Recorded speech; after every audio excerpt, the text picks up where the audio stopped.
ഹരേ കൃഷ്ണ.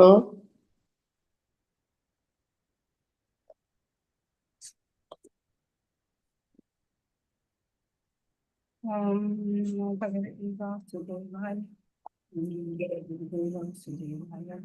ഓം നമോ ഭഗവതി വാസുദേവായ. ഓം അജ്ഞാനതിമിരാന്തസ്യ ജ്ഞാനാഞ്ജനശലാഖയോ ചക്ഷുരുന്മീലിതം യേന തസ്മൈ ശ്രീ ഗുരവേ നമഃ. ഹേ കൃഷ്ണ കരുണാ സിന്ധോ ദീനബന്ധോ ജഗത്പതേ ഗോപേശ ഗോപികാകാന്ത രാധാകാന്ത നമോസ്തുതേ. സപ്തകാഞ്ചന ഗൗരാംഗീ ശ്രീരാധേ വൃന്ദാവനേശ്വരി വൃഷഭാനുസുതേ ദേവി പ്രണമാമി ഹരിപ്രിയേ. ജയ ശ്രീകൃഷ്ണ ചൈതന്യ പ്രഭു നിത്യാനന്ദ ശ്രീ അദ്വൈത ഗദാധര ശ്രീവാസാദി ഗൗരഭക്തവൃന്ദ. ഹരേ കൃഷ്ണ കൃഷ്ണ കൃഷ്ണ ഹരേ ഹരേ, ഹരേ രാമ രാമ രാമ ഹരേ ഹരേ. ഹരേ കൃഷ്ണ കൃഷ്ണ കൃഷ്ണ ഹരേ ഹരേ, ഹരേ രാമ രാമ രാമ ഹരേ ഹരേ. ശ്രീ ശ്രീ രാധാ ഗോവിന്ദ് की जय, श्री प्रभुपाद की जय, गुरु महाराज की जय. हरे कृष्ण. ഹരേ കൃഷ്ണ മാതാജി, സാദര പ്രണാം. ശ്രീ രാധാ ഗോവിന്ദ് ടെമ്പിൾ ഇസ്കോൺ മാംഗ്ലൂരിൽ നിന്നുള്ള ഭഗവത്ഗീത ഭക്തിശാസ്ത്രി ക്ലാസ്സിലേക്ക് എല്ലാവർക്കും സ്വാഗതം, എല്ലാവർക്കും പ്രണാമം. ഹരേ കൃഷ്ണ. ഹരേ കൃഷ്ണ. ഹരേ കൃഷ്ണ മാതാജി. ഒന്നുകൂടി ഉണ്ടായിരുന്നു മാതാജി. ഹരേ കൃഷ്ണ. മാതാജി, പ്രണാമം മാതാജി. അറ്റൻഡൻസ് ലിങ്ക് ഒന്നുകൂടി വേണമായിരുന്നു. ഹരേ കൃഷ്ണ പ്രഭു, ഞാൻ ഇടുന്നുണ്ട് കേട്ടോ, എടുക്കണേന്ന്. മാതാജിയെ കോ ഹോസ്റ്റ് ആക്കിയില്ല അല്ലേ?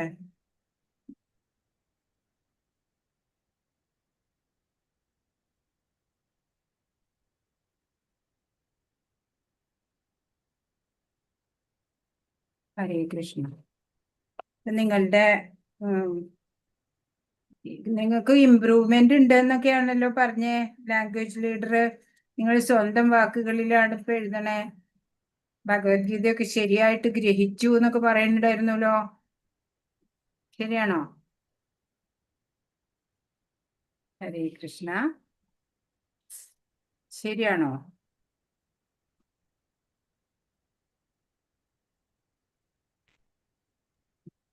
പഠിപ്പിക്കുന്നവരുടെ കഴിവ് പോലെ ഇരിക്കും. അതല്ല, അത് പഠിപ്പിക്കുന്ന ഇപ്പൊ വന്നല്ലേ ഉള്ളൂ, ഈ ആളിപ്പോ വന്നല്ലേ ഉള്ളൂ. മുമ്പുള്ള ആൾക്കാരല്ലേ പഠിപ്പിച്ചേ. അതിന്റെ പരീക്ഷയല്ലേ എഴുതിയത് നിങ്ങള്.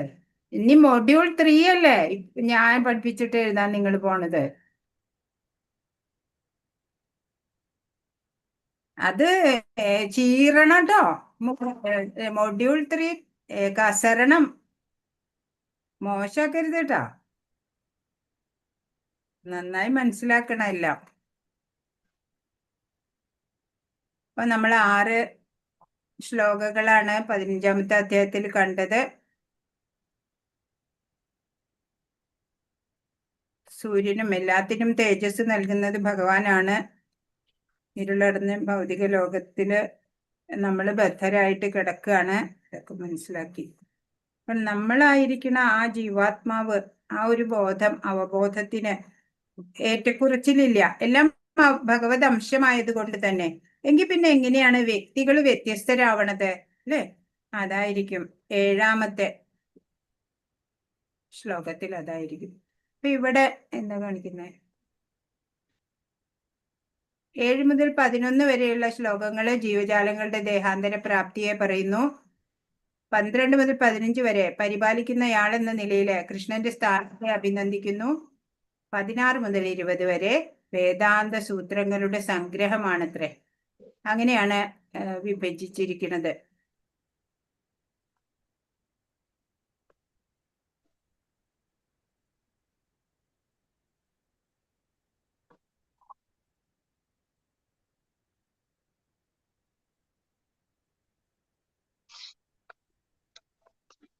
നമുക്ക് യൂണിറ്റ് 3 വരുന്ന അധ്യായം 13 പറഞ്ഞിട്ടില്ല. ബാക്കി 5 അധ്യായങ്ങളെ ഇവിടെ പറഞ്ഞിരിക്കുകയാണ്. പാഠം 1 ഭൗതിക പ്രകൃതിയുടെ രീതികളിൽ കുടുങ്ങിപ്പോകലാണ് 14. നമ്മള് ത്രിഗുണങ്ങളുടെ പ്രഭാവത്താല് അല്ലെ. 15 ആൽമരവും പുരുഷോത്തമ യോഗവും ആണ് പഠിക്കണേ. 16 ദൈവികവും പൈശാചികവുമായ സ്വഭാവങ്ങള്, ദൈവീ പ്രകൃതി ആസുരി പ്രകൃതി, വിശ്വാസത്തിന്റെ വിഭജനം അധ്യായം 17.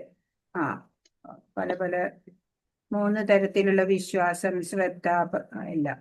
കൃഷ്ണന് കീഴടങ്ങൽ അല്ലേ, കർമ്മസന്യാസം അധ്യായം 18.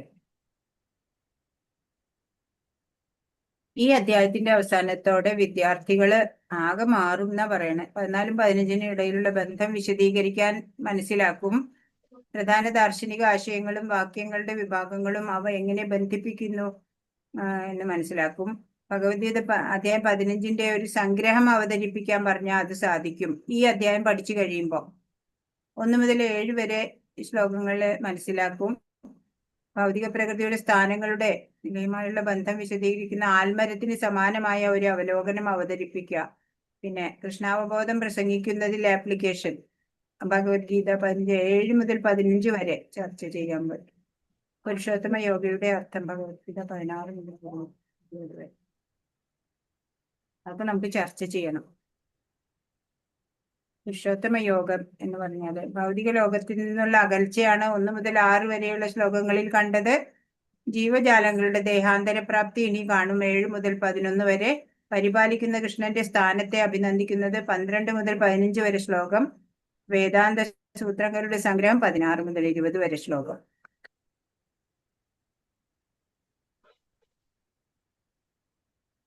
ആത്മീയ ലോകത്തിന്റെ വികലമായ പ്രതിഫലനമായി ഭൗതിക ലോകം വെള്ളത്തിലെ തലകീഴായി കാണുന്ന ആൽമരത്തിന്റെ പ്രതിബിംബം പോലെ.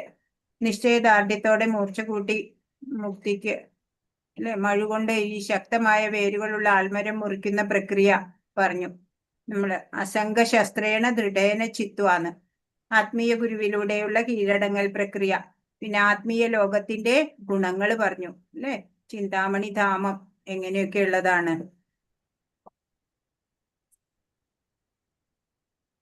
കൃഷ്ണൻ 15:6 പാഠത്തിൽ ആത്മീയ ലോകത്തിന്റെ ഗുണങ്ങൾ വിവരിച്ചു. ഒരു ജീവാത്മാവ് ആ പരമമായ വാസസ്ഥലത്ത് എത്തുന്നത് വരെ തൃപ്തനാകുന്നില്ല. കാരണം ശ്ലോകം 7 വിശദീകരിച്ചിരിക്കുന്നത് പോലെ കൃഷ്ണന്റെ ഭാഗവും അംശവുമായി ബന്ധപ്പെട്ടിരിക്കുന്നത് അദ്ദേഹത്തിന്റെ ഭരണഘടനാപരമായ സ്ഥാനമാണ്. നമ്മളൊക്കെ ഭഗവാന്റെ അംശമായതുകൊണ്ട് അത് ഏറ്റക്കുറച്ചിലില്ല. എല്ലാവരും ഭഗവാന്റെ അംശം ഒരേപോലെയാണ് അല്ലെ. പക്ഷെ വ്യക്തികൾക്കൊക്കെ വ്യത്യസ്തതയുണ്ട്. നോക്കാം നമുക്ക്. 7ാമത്തെ ശ്ലോകം. മമൈവാംശോ ജീവലോകേ ജീവഭൂത സനാതന മനഃഷ്ടാനീന്ദ്രിയാണി പ്രകൃതിസ്ഥാനി കർഷതി. എന്റെ ശാശ്വത അംശങ്ങളാണ് ഈ ലോകത്തിലുള്ള ബദ്ധരായ സകല ജീവസത്തകളും. ബദ്ധമായ ജീവിതം നയിക്കുകയാൽ മനസ്സുൾപ്പെടെയുള്ള 6 ഇന്ദ്രിയങ്ങളും ഉപയോഗിച്ച് അവർ കഠിനാധ്വാനം ചെയ്യുകയാണ്. അപ്പൊ എല്ലാവരും ഭഗവാന്റെ അംശങ്ങളാണ്. നമുക്ക് ഇവിടെ നമ്മൾ ബദ്ധാത്മാക്കളായിട്ട് ഇവിടെ വന്നിരിക്കുകയാണ് ഭൗതികതയില് അല്ലെ. ഇപ്പൊ മനസ്സുൾപ്പെടെ 6 ഇന്ദ്രിയങ്ങൾ ഉപയോഗിച്ചിട്ട് ആ കർമ്മേന്ദ്രിയങ്ങൾ ഉപയോഗിച്ചിട്ട് നമ്മള് കഠിനമായിട്ട് അധ്വാനം ചെയ്യാണ് ഇവിടെ ജീവസത്തയുടെ വ്യക്തിത്വമാണ് പറയണത്. പരമപുരുഷന്റെ അംശമാണ് ജീവാത്മാവ്. ബദ്ധാവസ്ഥയില് വ്യക്തിഗത ഭാവം കൈക്കൊള്ളുന്നു. പക്ഷെ മുക്തി നേടിയാല് എന്താ ഉണ്ടാവുക? പരമപുരുഷനിൽ ലയിക്കുകയല്ല നമ്മൾ ചെയ്യണത്. എപ്പോഴും നമ്മൾ അംശഭൂതം തന്നെയാണ്. സനാതന എന്ന് പറഞ്ഞാല് വേദങ്ങൾ അനുസരിച്ച് ഭഗവാൻ അനേകം വിസ്തരണങ്ങളിലൂടെ ആവിർഭവിക്കുന്നുണ്ട്. അതിൽ പ്രാധാന്യമേറിയവയെ വിഷ്ണു തത്വമെന്നും 2ാം തരമായവയെ ജീവാത്മാക്കൾ എന്നും പറയുന്നു എന്ന്. അപ്പൊ നമ്മളൊക്കെ 2ാം തരാണ് അല്ലെ.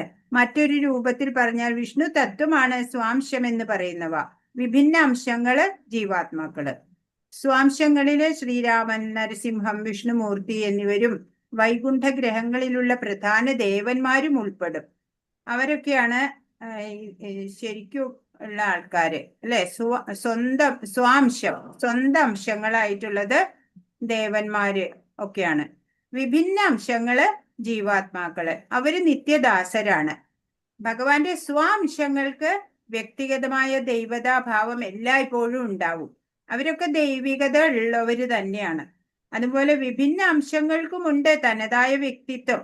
അംശങ്ങൾ എന്ന നിലയിലെ ജീവാത്മാക്കള് ഭഗവത് ഗുണാംശങ്ങളെയും ഉൾക്കൊള്ളുന്നു. നമ്മളിലൊക്കെ ദൈവികത ഉണ്ട്. ഭഗവാന്റെ അംശമായതുകൊണ്ട് ഭഗവാന്റെ ഗുണങ്ങളെല്ലാം നമ്മുടെയിലും ഉണ്ട്. ക്വാണ്ടിറ്റിയിൽ വ്യത്യാസമുണ്ട്, ക്വാളിറ്റി എല്ലാം സെയിം ആണ് അല്ലെ. ഭഗവാൻ വിഭുവാണ്, നമ്മള് അണുവാണ്, അത്രയേ ഉള്ളൂ. മുക്തനായ ജീവാത്മാവ് ഈ ഭൗതിക പ്രകൃതിക്ക് അടിമയല്ല. മുക്തനാവാത്ത ആളാണ് ഭൗതിക പ്രകൃതിക്ക് അടിമയാവണേ. അയാൾ ഭഗവാന്റെ അതീന്ദ്രിയ സേവനത്തിൽ ഏർപ്പെടും. മുക്തനായ ജീവാത്മാവ് ഭഗവാന്റെ അതീന്ദ്രിയ സേവനത്തിൽ ഏർപ്പെടും, ഭക്തിയുത സേവനത്തിൽ ഏർപ്പെടും. അല്ലാത്തവര് ഈ പ്രകൃതി ഗുണങ്ങൾക്ക് അധീനരായിട്ട് പ്രവർത്തിക്കും അല്ലെ. ഗുണാതീതരായവര് ഭഗവത് സേവനത്തിൽ ഏർപ്പെടും. ബദ്ധമായ ജീവിതത്തില് ആ ജീവൻ ഭൗതികമായ ത്രിഗുണങ്ങൾക്ക് വശപ്പെടുകയും അങ്ങനെ പ്രേമഭരിതമായ ഭക്തിയുത ഭഗവത് സേവനം ചെയ്യാൻ മറന്നു പോവുകയും ചെയ്തേക്കാം. അതിന്റെ ഫലമായിട്ട് വീണ്ടും വീണ്ടും ക്ലേശങ്ങൾ തന്നെ, ജനിമൃതികൾ തന്നെ. എല്ലാ ജീവാത്മാക്കളും മനുഷ്യരും മൃഗങ്ങളും മാത്രമല്ല, ഭൗതിക പ്രപഞ്ചത്തെ ഭരിച്ചു പോരുന്ന ബ്രഹ്മ വിഷ്ണു ശിവാദികളും എല്ലാം പരമപുരുഷ അംശങ്ങൾ തന്നെയാണ്. അവരാരും ക്ഷണിക നേരത്തേക്ക് മാത്രം പ്രത്യക്ഷീഭവിച്ചവരല്ല, ശാശ്വതരാണ്. കുറച്ചു സമയത്തേക്ക് തൽക്കാലത്തേക്ക് വന്നിട്ടുള്ള ദർശനം തന്നത്, അത് നമുക്ക് ഉദാഹരണം പറയുകയാണെങ്കിൽ ഇത് പറയാം അല്ലെ, വിശ്വാവിഷ്കാരം, യൂണിവേഴ്സൽ ഫോം, അത് തൽക്കാലത്തേക്കുള്ളതാണ്. മറ്റുള്ളതൊക്കെ ശാശ്വതമായിട്ടുള്ള അവതാരങ്ങൾ തന്നെയാണ്. ഇപ്പൊ വരാഹമായാലും അല്ലെ, വാമനനായാലും അവർക്കൊക്കെ ധാമങ്ങളും ഉണ്ട് അല്ലെ, വൈകുണ്ഠ ലോകങ്ങളുണ്ട്.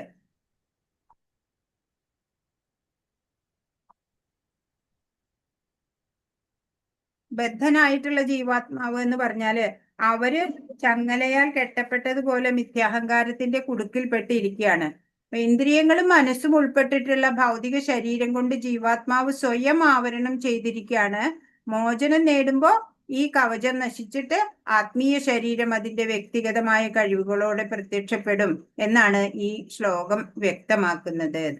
പിന്നെ ഓരോ ശ്രുതികളിൽ നിന്ന് എടുത്ത് കോട്ട് ചെയ്തിട്ട് പ്രഭുപാദ് നമുക്ക് പറഞ്ഞു തന്നിട്ടുണ്ട്. മാധ്യന്തിനായന ശ്രുതിയില് പറഞ്ഞിട്ടുള്ള ഒരു വരിയുണ്ട്. ഒരാള് സ്വശരീരം ത്യജിച്ചിട്ട് ആധ്യാത്മിക ലോകത്തിൽ പ്രവേശിക്കുമ്പോ തന്റെ ആത്മീയ ശരീരം വീണ്ടും കൈക്കൊള്ളുമെന്ന്.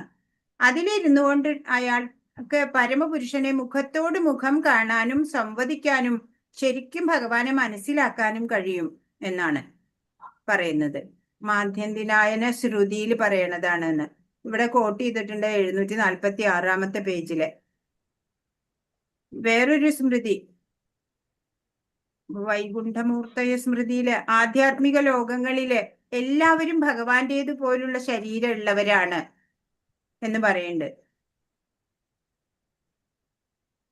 സാരൂപ്യം എന്നൊക്കെ നമ്മൾ പറയണതാണ് അല്ലെ, അതായിരിക്കും. ശരീരഘടനയില് വിവിധ വിഷ്ണുമൂർത്തികൾക്കും ജീവാത്മാക്കൾക്കും തമ്മിൽ വ്യത്യാസമില്ല. ഒരു തരത്തിൽ പറഞ്ഞാൽ മുക്തനായ ജീവന് ഭഗവത് കരുണയാൽ ഒരു ആധ്യാത്മിക ശരീരം ലഭിക്കുന്നു. നമ്മള് ഇവിടുന്നൊക്കെ ഭൗതികതയിൽ നിന്നൊക്കെ നമ്മൾ വിട്ടുകഴിഞ്ഞാൽ പിന്നെ നമുക്ക് ആധ്യാത്മിക ശരീരം ലഭിക്കും. മമൈവാംശ എന്ന് പറഞ്ഞ അർത്ഥവത്തായ ഒരു വേർഡാണ്. പരമപുരുഷന്റെ അംശം എന്നത് അംശം എന്ന് പറയുമ്പോ ഇപ്പൊ ഒരു ഗ്ലാസ് ഒക്കെ പൊട്ടിക്കഴിഞ്ഞാൽ ഉടഞ്ഞ് കഷ്ണങ്ങളാകുന്ന തുണ്ടുകൾ പോലെയല്ല. ആത്മാവിനെ മുറിക്കാൻ കഴിയില്ല എന്ന് 2-ാം അധ്യായത്തിൽ നമ്മൾ കണ്ടു. ഭൗതികമായി മനസ്സിലാക്കാവുന്ന ഒന്നല്ല. ഭൗതിക പദാർത്ഥങ്ങളെ മുറിച്ച് കഷ്ണങ്ങളാവുക കൂട്ടിച്ചേർക്കുകയൊക്കെ ആവാം. പക്ഷെ ഇത് ആത്മാവിനെ സംബന്ധിച്ച് അങ്ങനെ സാധ്യമല്ല.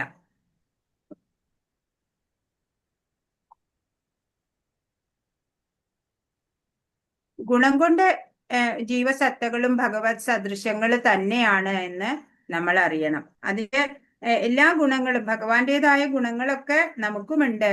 പക്ഷെ അത് ക്വാണ്ടിറ്റിയിൽ മാത്രം വളരെ കുറഞ്ഞ ലെവലാണ് നമ്മളുള്ളത്.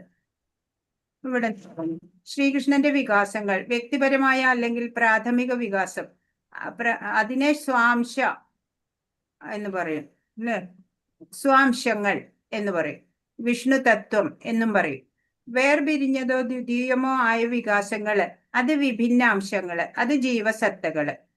പിന്നെ എല്ലാ ജീവജാലങ്ങൾക്കും അനുവദിച്ചിരിക്കുന്ന പരിമിതമായ സ്വാതന്ത്ര്യം, ആ സ്വാതന്ത്ര്യത്തെ ദുരുപയോഗം ചെയ്യുന്നതിലൂടെ ഒരാൾ ബദ്ധ ആത്മാവായി മാറുന്നു. എല്ലാ ജീവാത്മാക്കൾക്കും ഞാൻ നിങ്ങളായി തരാം, ഞാൻ വീട്ടിലാക്കി തരാം. അപ്പൊ സ്വാതന്ത്ര്യത്തിന്റെ ശരിയായ ഉപയോഗത്തിലൂടെ ഒരാൾ മോചിതനാകും. അല്ലെ, നമുക്ക് സ്വാതന്ത്ര്യം ഭഗവാൻ തന്നിട്ടുണ്ട് സ്വാതന്ത്ര്യം, പക്ഷെ അത് ദുരുപയോഗം ചെയ്താൽ ക്ലേശമൊക്കെ ഉണ്ടാവും. കർഷതി എന്ന് പറഞ്ഞ പോരാട്ടം. ബദ്ധനായ ആത്മാവ് ഇരുമ്പ് ചങ്ങലയാൽ ബന്ധിക്കപ്പെട്ടിരിക്കുന്നത് പോലെ ബന്ധിക്കപ്പെട്ടിരിക്കുന്നു. അവൻ തെറ്റായ അഹംഭാവത്താൽ ബന്ധിക്കപ്പെട്ടിരിക്കുന്നു. ഈ ഭൗതിക അസ്തിത്വത്തിൽ അവനെ നയിക്കുന്ന പ്രധാന കാരണഭൂതൻ മനസ്സാണ്. പറയാല്ലേ, മനസ്സ് എങ്ങനെയാണ് ഈശ്വരനിലേക്ക് ഉറപ്പിക്കണം എന്ന് ഇത്രയും അധ്യായങ്ങളിലൂടെ നമ്മൾ കണ്ടു അല്ലെ. ഇനി അപ്പോ മനസ്സിൻ കൃഷ്ണ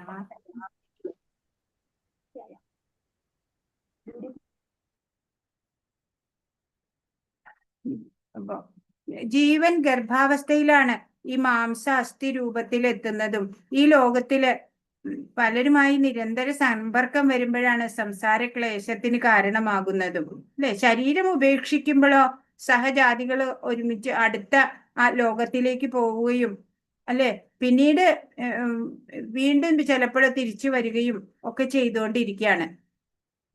അവിടെ 8ാമത്തെ ശ്ലോകം.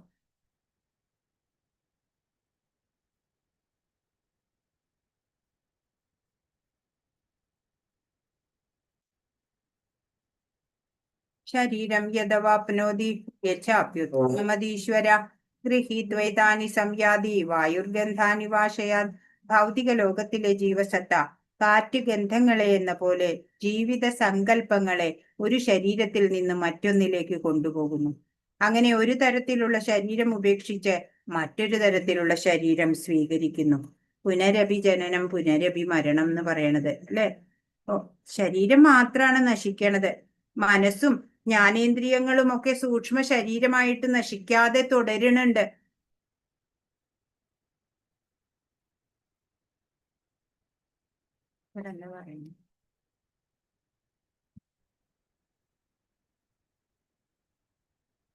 വായു ഗന്ധം വഹിക്കുന്നത് പോലെ ഭൗതിക ലോകത്തിലെ ജീവാത്മാവ് തന്റെ വ്യത്യസ്തമായ ജീവിതനെ അവൻ ഒരു തരം ശരീരം എടുക്കുകയും മറ്റൊന്ന് എടുക്കാൻ അത് ഉപേക്ഷിക്കുകയുന്നു. ജീവാത്മാവിനെ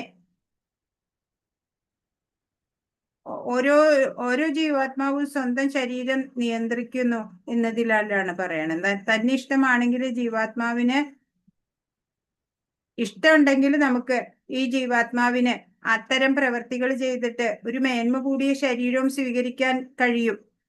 അല്ലെങ്കിലോ താഴ്ന്ന നീചമായിട്ടുള്ള ശരീരമാവും ചിലപ്പോ കിട്ടുക.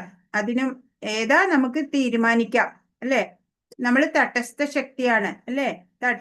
നദീ തട്ടിൽ നിൽക്കുന്ന പോലെ മരണസമയത്ത് താൻ സ്വയം വളർത്തിയെടുത്ത ബോധമാണ് ഇനി എടുക്കാൻ പോകുന്ന ദേഹം എന്തെന്ന് തീരുമാനിക്കുന്നത്.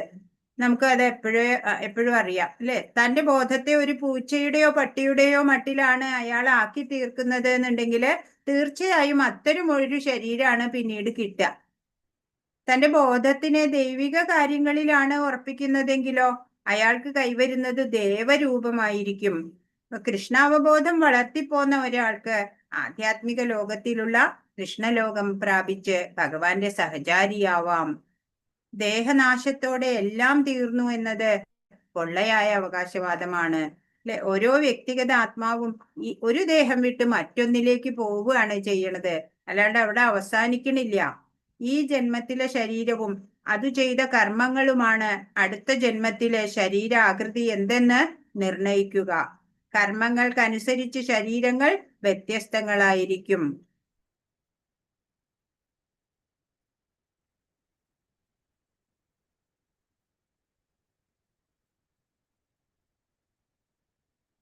നമ്മുടെ കർമ്മം ഒടുങ്ങുമ്പോ നമുക്ക് അല്ലെ സമയമാവുമ്പോ നമുക്ക് ഈ ശരീരം വിട്ടു പോയേ മതിയാവൂ.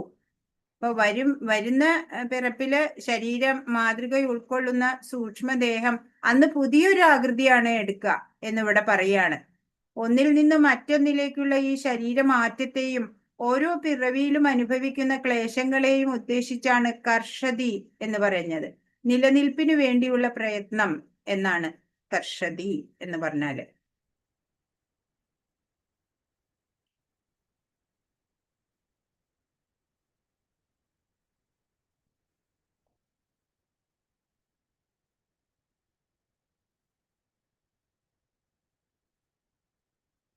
പഞ്ചഭൂതാത്മകമായ ശരീരത്തിലേക്ക് ജീവൻ 5 ഇന്ദ്രിയങ്ങളെയും അതുപോലെ സൂക്ഷ്മ ശരീരത്തിലെ തന്മാത്രകളെയും ഒക്കെ കൊണ്ടുവന്നിട്ട് അങ്ങനെയാണ് ഒരു ദേഹം ജനിച്ചു എന്ന് പറയണത്.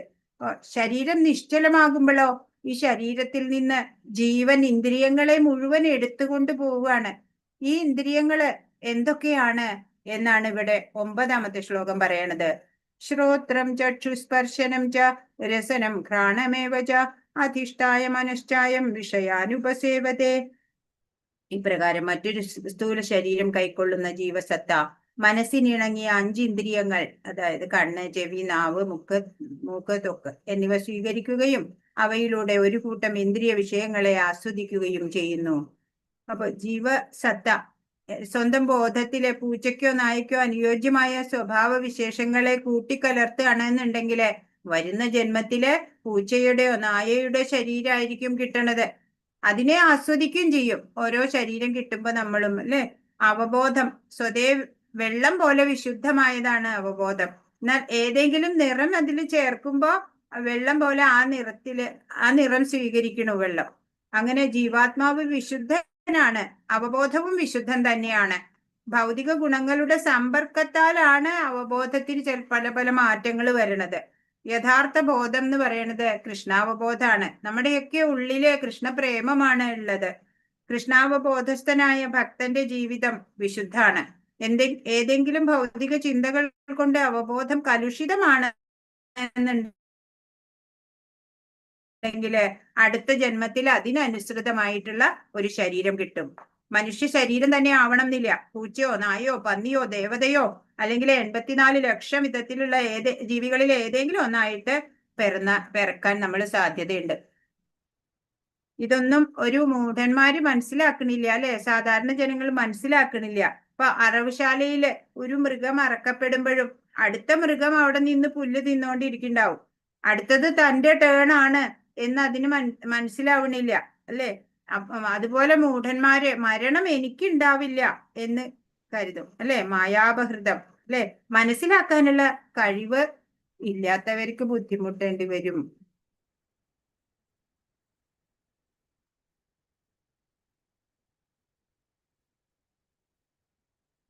അറിവുള്ള ഒരാൾക്ക് മാത്രമേ കാണാൻ കഴിയൂ. ആത്മസാക്ഷാത്കാരത്തിൽ സ്ഥിതി ചെയ്യുന്ന പരിശ്രമിക്കുന്ന അതീന്ദ്രിയവാദികൾക്ക് ഇതെല്ലാം വ്യക്തമായി കാണാൻ കഴിയും.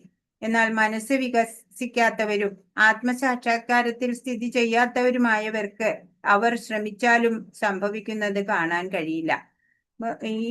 ഈ ജന്മം അതല്ലെങ്കിൽ ഇനി വരും ജന്മം എങ്ങനെയായിരിക്കും എന്നൊക്കെ കാണണമെങ്കിൽ ജ്ഞാനികൾ അറിവുള്ളവർക്ക് മാത്രമേ അത് സാധിക്കുള്ളൂ അല്ലെ. അല്ലാത്തവർക്ക് ഒന്നും ശ്രമിച്ചാലും അവർക്ക് എന്താ ഇനി സംഭവിക്കാൻ പോണേ ഒന്നും അറിയാൻ സാധിക്കില്ല. ഓരോ ജീവജാലവും ചില പ്രത്യേക സാഹചര്യങ്ങളിൽ തന്റെ ശരീരം ഉപേക്ഷിക്കുന്നു. അവൻ ചില സാഹചര്യങ്ങളിൽ ജീവിക്കുന്നു. ചില പ്രത്യേക സാഹചര്യങ്ങളിൽ അവൻ ഭൗതിക പ്രകൃതിയുടെ മന്ത്രത്തിൽ ആസ്വദിക്കുന്നു. തൽഫലമായി ഇന്ദ്രിയ ആസ്വാദനത്തിന്റെ മിഥ്യാധാരണയിൽ അവൻ വിവിധ തരത്തിലുള്ള സന്തോഷങ്ങളും ക്ലേശങ്ങളും അനുഭവിക്കുന്നു. അപ്പൊ പ്രകൃതി ഗുണങ്ങൾക്ക് അധീനരായിട്ട് നമ്മൾ പല പല കർമ്മങ്ങളും ചെയ്യാണ് അല്ലെ. ചിലത് സുഖം തരും, ചിലത് ദുഃഖം തരും അല്ലെ. അത്തരം അറിവുള്ള ഒരു വ്യക്തിക്ക് ഈ ഭൗതിക അസ്തിത്വത്തിൽ വ്യവസ്ഥിതിയായ ജീവജാലം എങ്ങനെ കഷ്ടപ്പെടുന്നുവെന്ന് മനസ്സിലാക്കാൻ കഴിയും. അപ്പൊ ഈ ത്രിഗുണങ്ങളുടെ പ്രഭാവം കൊണ്ട് നമ്മള് സുഖവും ദുഃഖമൊക്കെ അനുഭവിക്കണത് ഒരു ബുദ്ധിമാന് മനസ്സിലാക്കാൻ കഴിയും. കൃഷ്ണാവബോധത്തിൽ വളരെയധികം വികസിച്ചവർ ഈ അറിവ് പൊതുവെ ആളുകൾക്ക് നൽകാൻ പരമാവധി ശ്രമിക്കുന്നു. അപ്പൊ ഭക്തരെന്താ ചെയ്യണേ? മറ്റുള്ളവരെയും ഇതൊക്കെ ബോധ്യപ്പെടുത്തി കൊടുക്കാൻ ശ്രമിക്കുന്നുണ്ട്. കാരണം അവരുടെ വ്യവസ്ഥാപിതമായ ജീവിതം വളരെ വിഷമകരമാണ്. ഒന്നും അറിയാതെ അല്ലെ, അജ്ഞത കൊണ്ട് ജീവിക്കുന്നവർക്ക് ക്ലേശങ്ങൾ മാത്രമാണ് ഉണ്ടാവുക. അതിൽ നിന്ന് പുറത്തു വന്ന് കൃഷ്ണാവബോധമുള്ളവരായി തീരണം. ആത്മീയ ലോകത്തേക്ക് മാറാൻ സ്വയം മോചിതരാകണം. അല്ലെ, ഈ ഭൗതികതയിൽ നിന്നും ആസക്തിയിൽ നിന്നും ഒക്കെ മോചിതരായിട്ട് നമ്മള് ഇതിന്ന് മാറാൻ ശ്രമിക്കണം.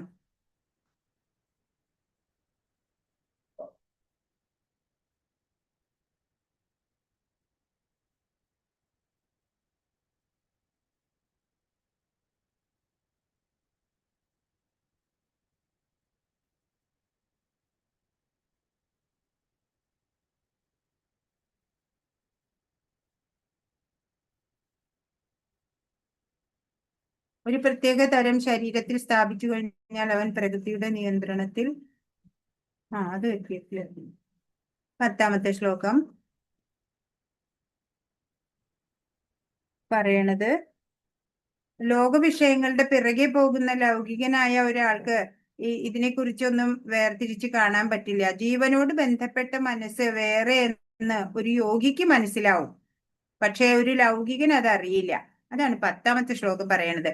ഉത്ക്രാമന്തം സ്ഥിതം വാപി ഭുഞ്ചാനം വാ ഗുണാന്വിതം വിമൂഢാനാനുപശ്യന്തി പശ്യന്തി ജ്ഞാനചക്ഷുഷ. ജീവാത്മാവ് എങ്ങനെ ഈ ശരീരം വിട്ടു പോകുന്നുവെന്നോ ഗുണങ്ങളുടെ ആകർഷണത്തിന് വഴിപ്പെട്ട് ഏതുതരം ശരീരത്തെയാണ് സ്വീകരിച്ച് അനുഭവിക്കുന്നതെന്നോ മൂഢന്മാർക്ക് അറിയാൻ വയ്യ. ജ്ഞാനത്തിന്റെ അകക്കണ്ണ് തെളിഞ്ഞവർക്ക് ഇതെല്ലാം പ്രത്യക്ഷമാകുന്നു.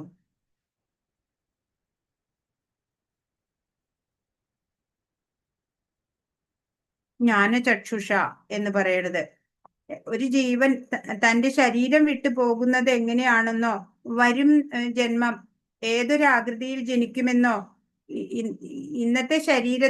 ഇങ്ങനത്തെ ശരീരത്തിൽ ജീവിക്കാൻ എന്തുകൊണ്ടാണ് ഇടയായതെന്നോ അജ്ഞനായിട്ടുള്ള ഒരാൾക്ക് മനസ്സിലാവില്ല.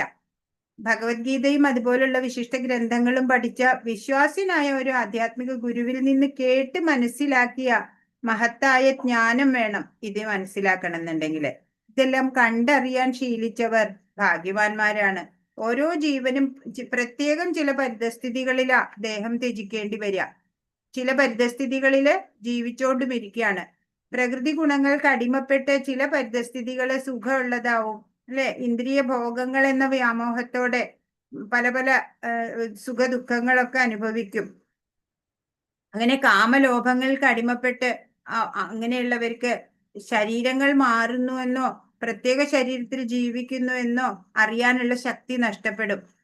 അതായത് ഇപ്പോ ഈ ലൈഫ് നല്ലതാക്കണം എന്നാലാണ് അല്ലെ നെക്സ്റ്റ് ലൈഫ് നല്ലതായിട്ട് കിട്ടുള്ളൂ.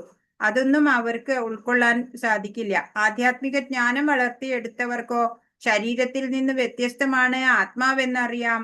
ശരീരങ്ങൾ മാറി മാറി എടുത്തുകൊണ്ടിരിക്കുമെന്നും പലതരത്തിൽ ആസ്വദിക്കുമെന്നും ഒക്കെ അവർക്ക് അറിയാം. ബദ്ധനായ ജീവസത്തയ്ക്ക് ഭൗതികമായ അസ്തിത്വത്തിൽ എത്രമാത്രം ക്ലേശം അനുഭവപ്പെടുന്നുവെന്ന് ഒരു ജ്ഞാനിക്ക് നല്ലതുപോലെ മനസ്സിലാക്കാൻ പറ്റും.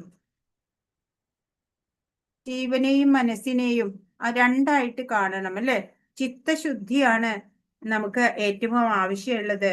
അതാണ് 11ാമത്തെ ശ്ലോകം പറയുന്നത്. ഒരു പ്രത്യേക ഒരു നായയുടെ ശരീരത്തിൽ ഒരു അസ്തിത്വം ഇട്ടതായി കരുതുക. നായയുടെ ദേഹത്ത് കയറ്റിയാൽ ഉടൻ നായയെ പോലെ പെരുമാറണം. അദ്ദേഹത്തിന് അല്ലാതെ പ്രവർത്തിക്കാൻ കഴിയില്ല. കൂടാതെ ജീവി ഒരു പന്നിയുടെ ശരീരത്തിൽ ഇട്ടാൽ അവൻ മലം തിന്നുകയും ഒരു പന്നിയെ പോലെ പ്രവർത്തിക്കുകയും ചെയ്യും.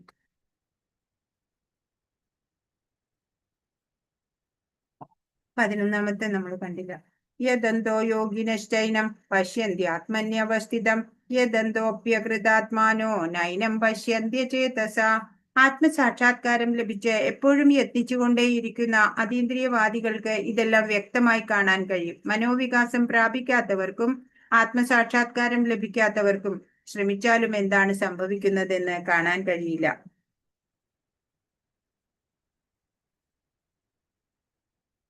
സമാധി അവസ്ഥയിലെത്തുന്ന യോഗിക്ക് ജീവനും മനസ്സും വേറെ എന്ന് അനുഭവപ്പെടും. പ്രകൃതിയുമായുള്ള ഇന്ദ്രിയ സംയോഗത്തിലൂടെ ജീവന് തോന്നുന്ന ഭ്രമമാണ് ഈ ലോകം തന്നെ എന്നാണ്. എപ്പോഴാണ് ഈ ഇന്ദ്രിയ സംയോഗം പൂർണ്ണമായിട്ട് ഇല്ലാതാക്കാൻ, അതായത് മനസ്സിനെ പൂർണ്ണമായിട്ട് അതിൽ നിന്ന് വിടുവിക്കാൻ സാധിക്കുക? അപ്പോഴാണ് ചിത്തവൃത്തികൾ ഇല്ലാതാവുക. ഈ ലോകത്ത് ഒന്നുമില്ല കാണാൻ. അല്ലെ? ഈ ജ്ഞാനികള് ഈശ്വരാംശമായി സങ്കല്പിച്ച് എല്ലാത്തിനെയും ഒരേപോലെയാണ് കാണുന്നത്. ആധ്യാത്മിക മായിട്ടുള്ള ആത്മസാക്ഷാത്കാരത്തിനായിട്ട് ശ്രമിക്കണ അതീന്ദ്രിയവാദികൾ അനേകമുണ്ട്.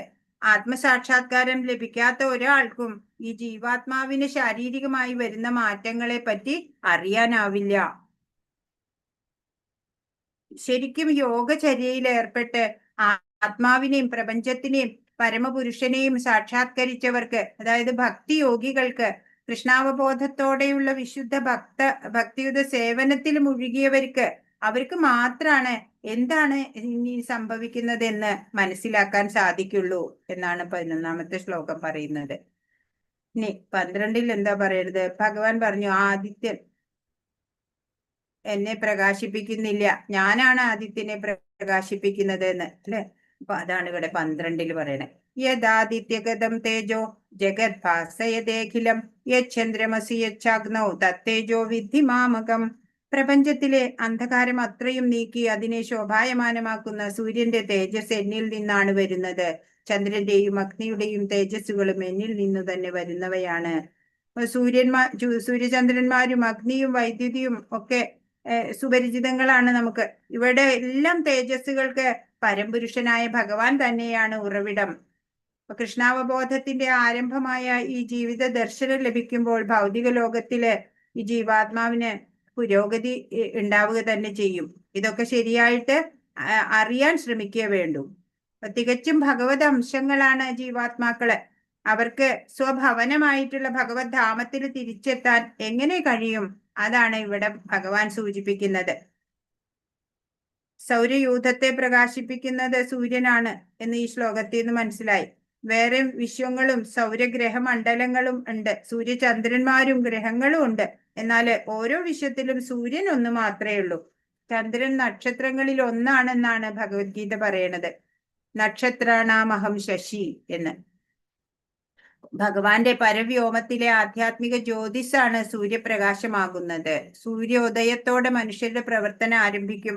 അവര് ഭക്ഷണം പാകം ചെയ്യാൻ തീ കൂട്ടുന്നു, ഫാക്ടറികൾ നടത്താൻ അഗ്നി ഉപയോഗിക്കുന്നു. മനുഷ്യരുടെ പല പ്രവർത്തനങ്ങൾക്കും അഗ്നിയുടെ സഹായം വേണം.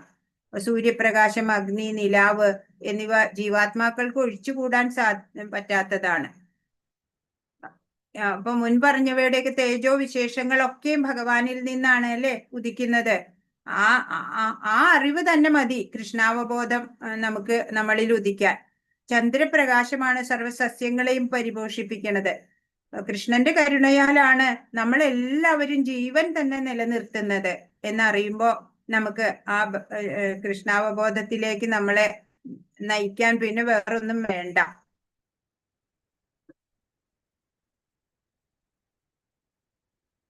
ഭഗവാൻ നമുക്ക് തന്ന എത്ര നമ്മുടെ ചുറ്റും കാണുന്ന എത്ര ദ്രവ്യങ്ങളും എല്ലാം ഉപയോഗിച്ചാല് നമ്മൾ ജീവൻ നിലനിർത്തണത്. പക്ഷെ അതിനൊക്കെ നമ്മള് ഭഗവാനോട് നന്ദി പറയണില്ല ഒരിക്കലും, അല്ലേ? നമ്മൾ പിന്നെയും ഇല്ലാത്ത പല ഇതിന്റെ ലിസ്റ്റ് ഉണ്ടാക്കിയിട്ട് അതിൽ കടിച്ചു തൂങ്ങി കിടക്കുകയാണ്. അപ്പോ ഒരു അവാർഡ് വിന്നിങ് ഫിലിം, ഒരു ഷോർട്ട് ഫിലിം ഒരു തിയേറ്ററിൽ ഇങ്ങനെ നടന്നുകൊണ്ടിരിക്കുകയാണ് കേട്ടോ. അപ്പോ ആ സിനിമ ഇങ്ങനെ തുടങ്ങി. ഒരു വൈറ്റ് സ്ക്രീൻ മാത്രമേ കാണാനുള്ളൂ. 4 മിനിറ്റ് കഴിഞ്ഞു, മാറ്റമില്ല. പിന്നെയും ആ വൈറ്റ് സ്ക്രീൻ മാത്രമേ, വെളുത്ത ഒരു സ്ക്രീൻ മാത്രമേ കാണുന്നുള്ളൂ. 8 മിനിറ്റ് കഴിഞ്ഞു, മാറ്റമില്ല കേട്ടോ. അങ്ങനെ 9ാമത്തെ മിനിറ്റ് എത്തിയപ്പോ ക്യാമറ അങ്ങനെ മുകളിലേക്ക് ഫോക്കസ് ആയി. അപ്പൊ നമുക്ക് മനസ്സിലാവും അതൊരു ഹോസ്പിറ്റലാണ് എന്ന്. അങ്ങനെ ക്യാമറ നേരെ താഴോട്ട് ഫോക്കസ് ചെയ്തു. അപ്പോഴ് ഒരു ചെറുപ്പക്കാരൻ ബെഡിൽ കിടക്കാണ്, പാരലൈസ്ഡ് ഫോർ ലൈഫ് ടൈം ആയിട്ട്. അപ്പോ കയ്യ്, കാല്, തല ഒന്നും അനക്കാനാവണില്ല. കണ്ണുകൾ മാത്രം ഇടയ്ക്കൊന്ന് തുറന്നടയ്ക്കും. ഈ ശൂന്യത മാത്രമാണ് ആ ആളുടെ മുന്നിലുള്ളത്. നമുക്ക് 8 മിനിറ്റ് കണ്ടപ്പോഴേക്കും മടുപ്പായി, അല്ലെ? അപ്പോ ഈ ആൾക്കോ, അല്ലെ? ഈശ്വരൻ നമുക്ക് എന്തെല്ലാമാണ് തന്നത്, അതിനെ നമ്മൾ എപ്പോഴും കോടി നന്ദി ഭഗവാനോട് പറയണം, അല്ലെ? എല്ലാം ഭഗവാനാണ് നമുക്ക് തരുന്നത് എന്നുള്ള ചിന്ത മാത്രം മതി നമ്മളെ ഒരു കൃഷ്ണ ഭക്തനാക്കാൻ, അല്ലെ? ഹരേ കൃഷ്ണ. ഞാൻ തന്നെയാണ് ഭൂമിയിലെ ജീവജാലങ്ങളെയെല്ലാം സംരക്ഷിക്കുന്നത്. അതാണ് 13ാമത്തെ ശ്ലോകത്തിൽ ഭഗവാൻ പറയണത്. ഗാമാവിശ്യ ഭൂതാനി ധാരയാമ്യഹമോജസ പുഷ്ണാമി ചൗഷധി സർവ സോമോ ഭൂത്വാ രസാത്മക. ഞാൻ ഓരോ ഗ്രഹത്തിലും ഉൾപൂകി അവയെ എന്റെ ശക്തി കൊണ്ട് ഭ്രമണപഥത്തിൽ നിലനിർത്തുന്നു. ഞാൻ തന്നെ ചന്ദ്രനായി തീർന്ന് എല്ലാ സസ്യങ്ങൾക്കും ജീവരസം പകരുന്നു. ഓരോ ഗ്രഹങ്ങളിലും ഓരോ ജീവിയിലും ഓരോ അണുവിലുമുണ്ട് ഈശ്വര സാന്നിധ്യം. പരമപുരുഷന്റെ ഒരു പൂർണ്ണ അംശമായ പരമാത്മാവ് ഗ്രഹങ്ങളിലും വിശ്വത്തിലും ജീവസത്തയിലും പരമാണുവിലും എല്ലാം ഉൾച്ചേർന്നിട്ടുണ്ട് എന്ന് ബ്രഹ്മസംഹിതയിലും പറഞ്ഞിട്ടുണ്ട്. ആ അധിവേശത്താലാണ് ഓരോന്നിനും ഉചിതമായ ആവിഷ്കാരം ഉണ്ടാവണത് തന്നെ.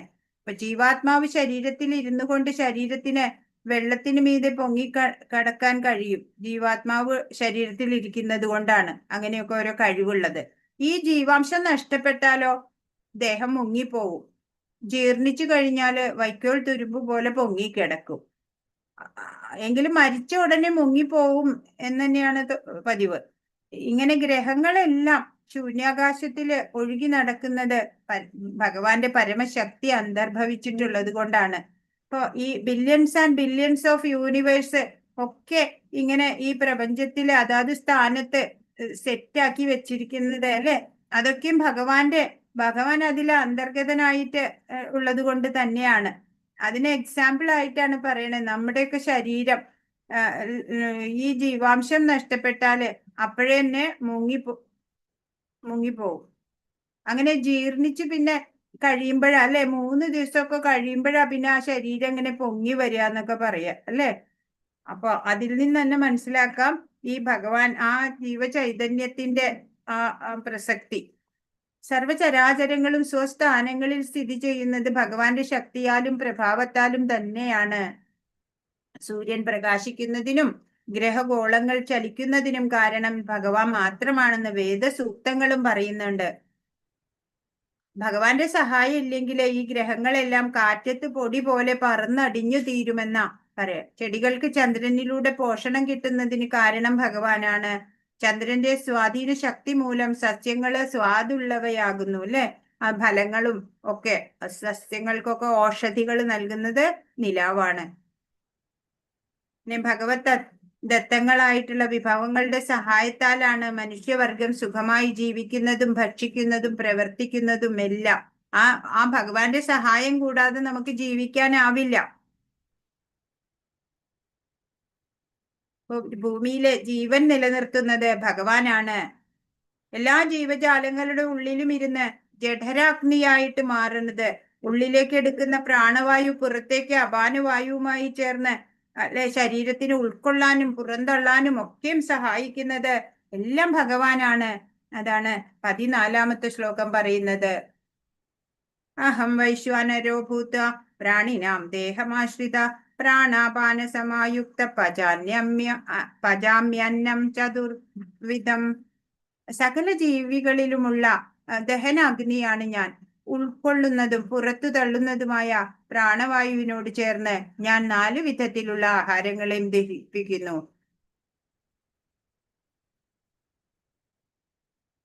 ഭഗവാന്റെ ഇൻകൺസീവബിൾ പൊട്ടൻസി അല്ലെ, ആർക്കാ അറിയാ? അതറിഞ്ഞ ആൾക്ക് ശാന്തി നേടാൻ പറ്റും എന്നാണ് ഋഷിമാര് കണ്ടെത്തിയ സത്യമാണ് അത് അല്ലെ. ഭഗവാൻ തന്നെ വെളിപ്പെടുത്തി കൊടുത്ത സത്യം. അപ്പൊ നമ്മളിത് അതാ മനസ്സിലാക്കേണ്ടത്. എന്നെ നിലനിർത്തുന്നത് ഭഗവാനാണ് എന്നുള്ള ഉത്തമ ബോധ്യം നമുക്ക് ഉണ്ടാവണം. അപ്പോൾ പിന്നെ നമ്മള് ഭഗവാനെ സേവനത്തിന് മുതിരാതിരിക്കില്ല.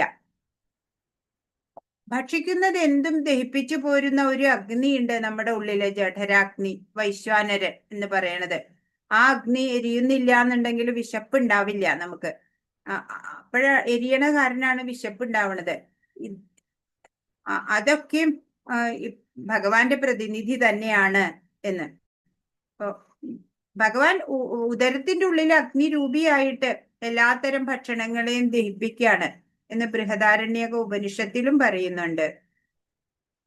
അപ്പൊ ഭക്ഷണ പ്രക്രിയയിൽ കൂടി ജീവാത്മാവിന് അതിൽ പോലും നമുക്ക് സ്വാതന്ത്ര്യമില്ല. അതും ഭഗവാൻ തന്നെയാണ്. നമുക്ക് ഭഗവാന്റെ സഹായം ഇല്ലെങ്കിൽ നമുക്ക് ഭക്ഷിക്കാനും പറ്റില്ല, അല്ലെ, ദഹിക്കൂല. അങ്ങനെ ഭക്ഷ്യങ്ങളെ സൃഷ്ടിക്കുന്നതും ഭഗവാനാണ്, ദഹിപ്പിക്കുന്നതും ഭഗവാനാണ്. ഭഗവാന്റെ കരുണ കൊണ്ടാണ് നമുക്ക് ജീവിതം ആസ്വാദ്യകരമാണ് ആവണത് തന്നെ. ശബ്ദത്തിലും ശരീര അന്തർഭാഗത്തും വായുവിലും ദഹനശക്തി രൂപത്തിലും ഉദരത്തിലും ഒക്കെ ഭഗവാൻ വാണരുളുന്നുണ്ട്. ആഹാരദ്രവ്യങ്ങൾ 4 വിധത്തിലുണ്ട്. വിഴുങ്ങണത്, ചവച്ചിറക്കേണ്ടത്, നക്കി കഴിക്കേണ്ടത്, വലിച്ചു ഊറ്റി കുടിക്കേണ്ടത് എന്ന്. അപ്പൊ ഇതെല്ലാം ദഹിപ്പിക്കുന്ന ദഹനശക്തിയാണ് ഭഗവാൻ എന്ന്.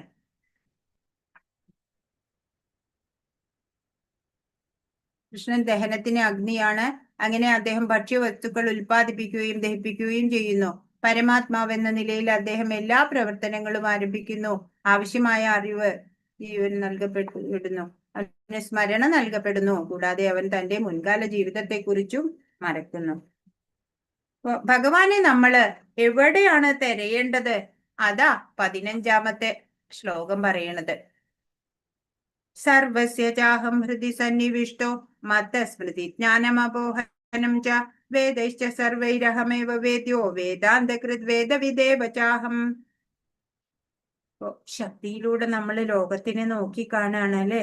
എന്നാ ഹൃദയത്തിൽ ഇരിക്കുന്ന ഭഗവാനെ തിരിഞ്ഞൊന്ന് നോക്കി കാണണം, അല്ലെ. ഉള്ളിലേക്ക് തിരിയണം നമ്മള്. ഏതൊന്നറിഞ്ഞാൽ പിന്നെ ഒന്നും അറിയേണ്ടയോ? അതെല്ലാം വേദത്തിലുണ്ട്. വേദവും വേദാന്തവും, അല്ലെ. അപ്പൊ ഭഗവാൻ തന്നെയാ അതൊക്കെ സൃഷ്ടിച്ചത്. വേദാന്ത ഉപനിഷത്ത് തത്വങ്ങൾ അറിയണം.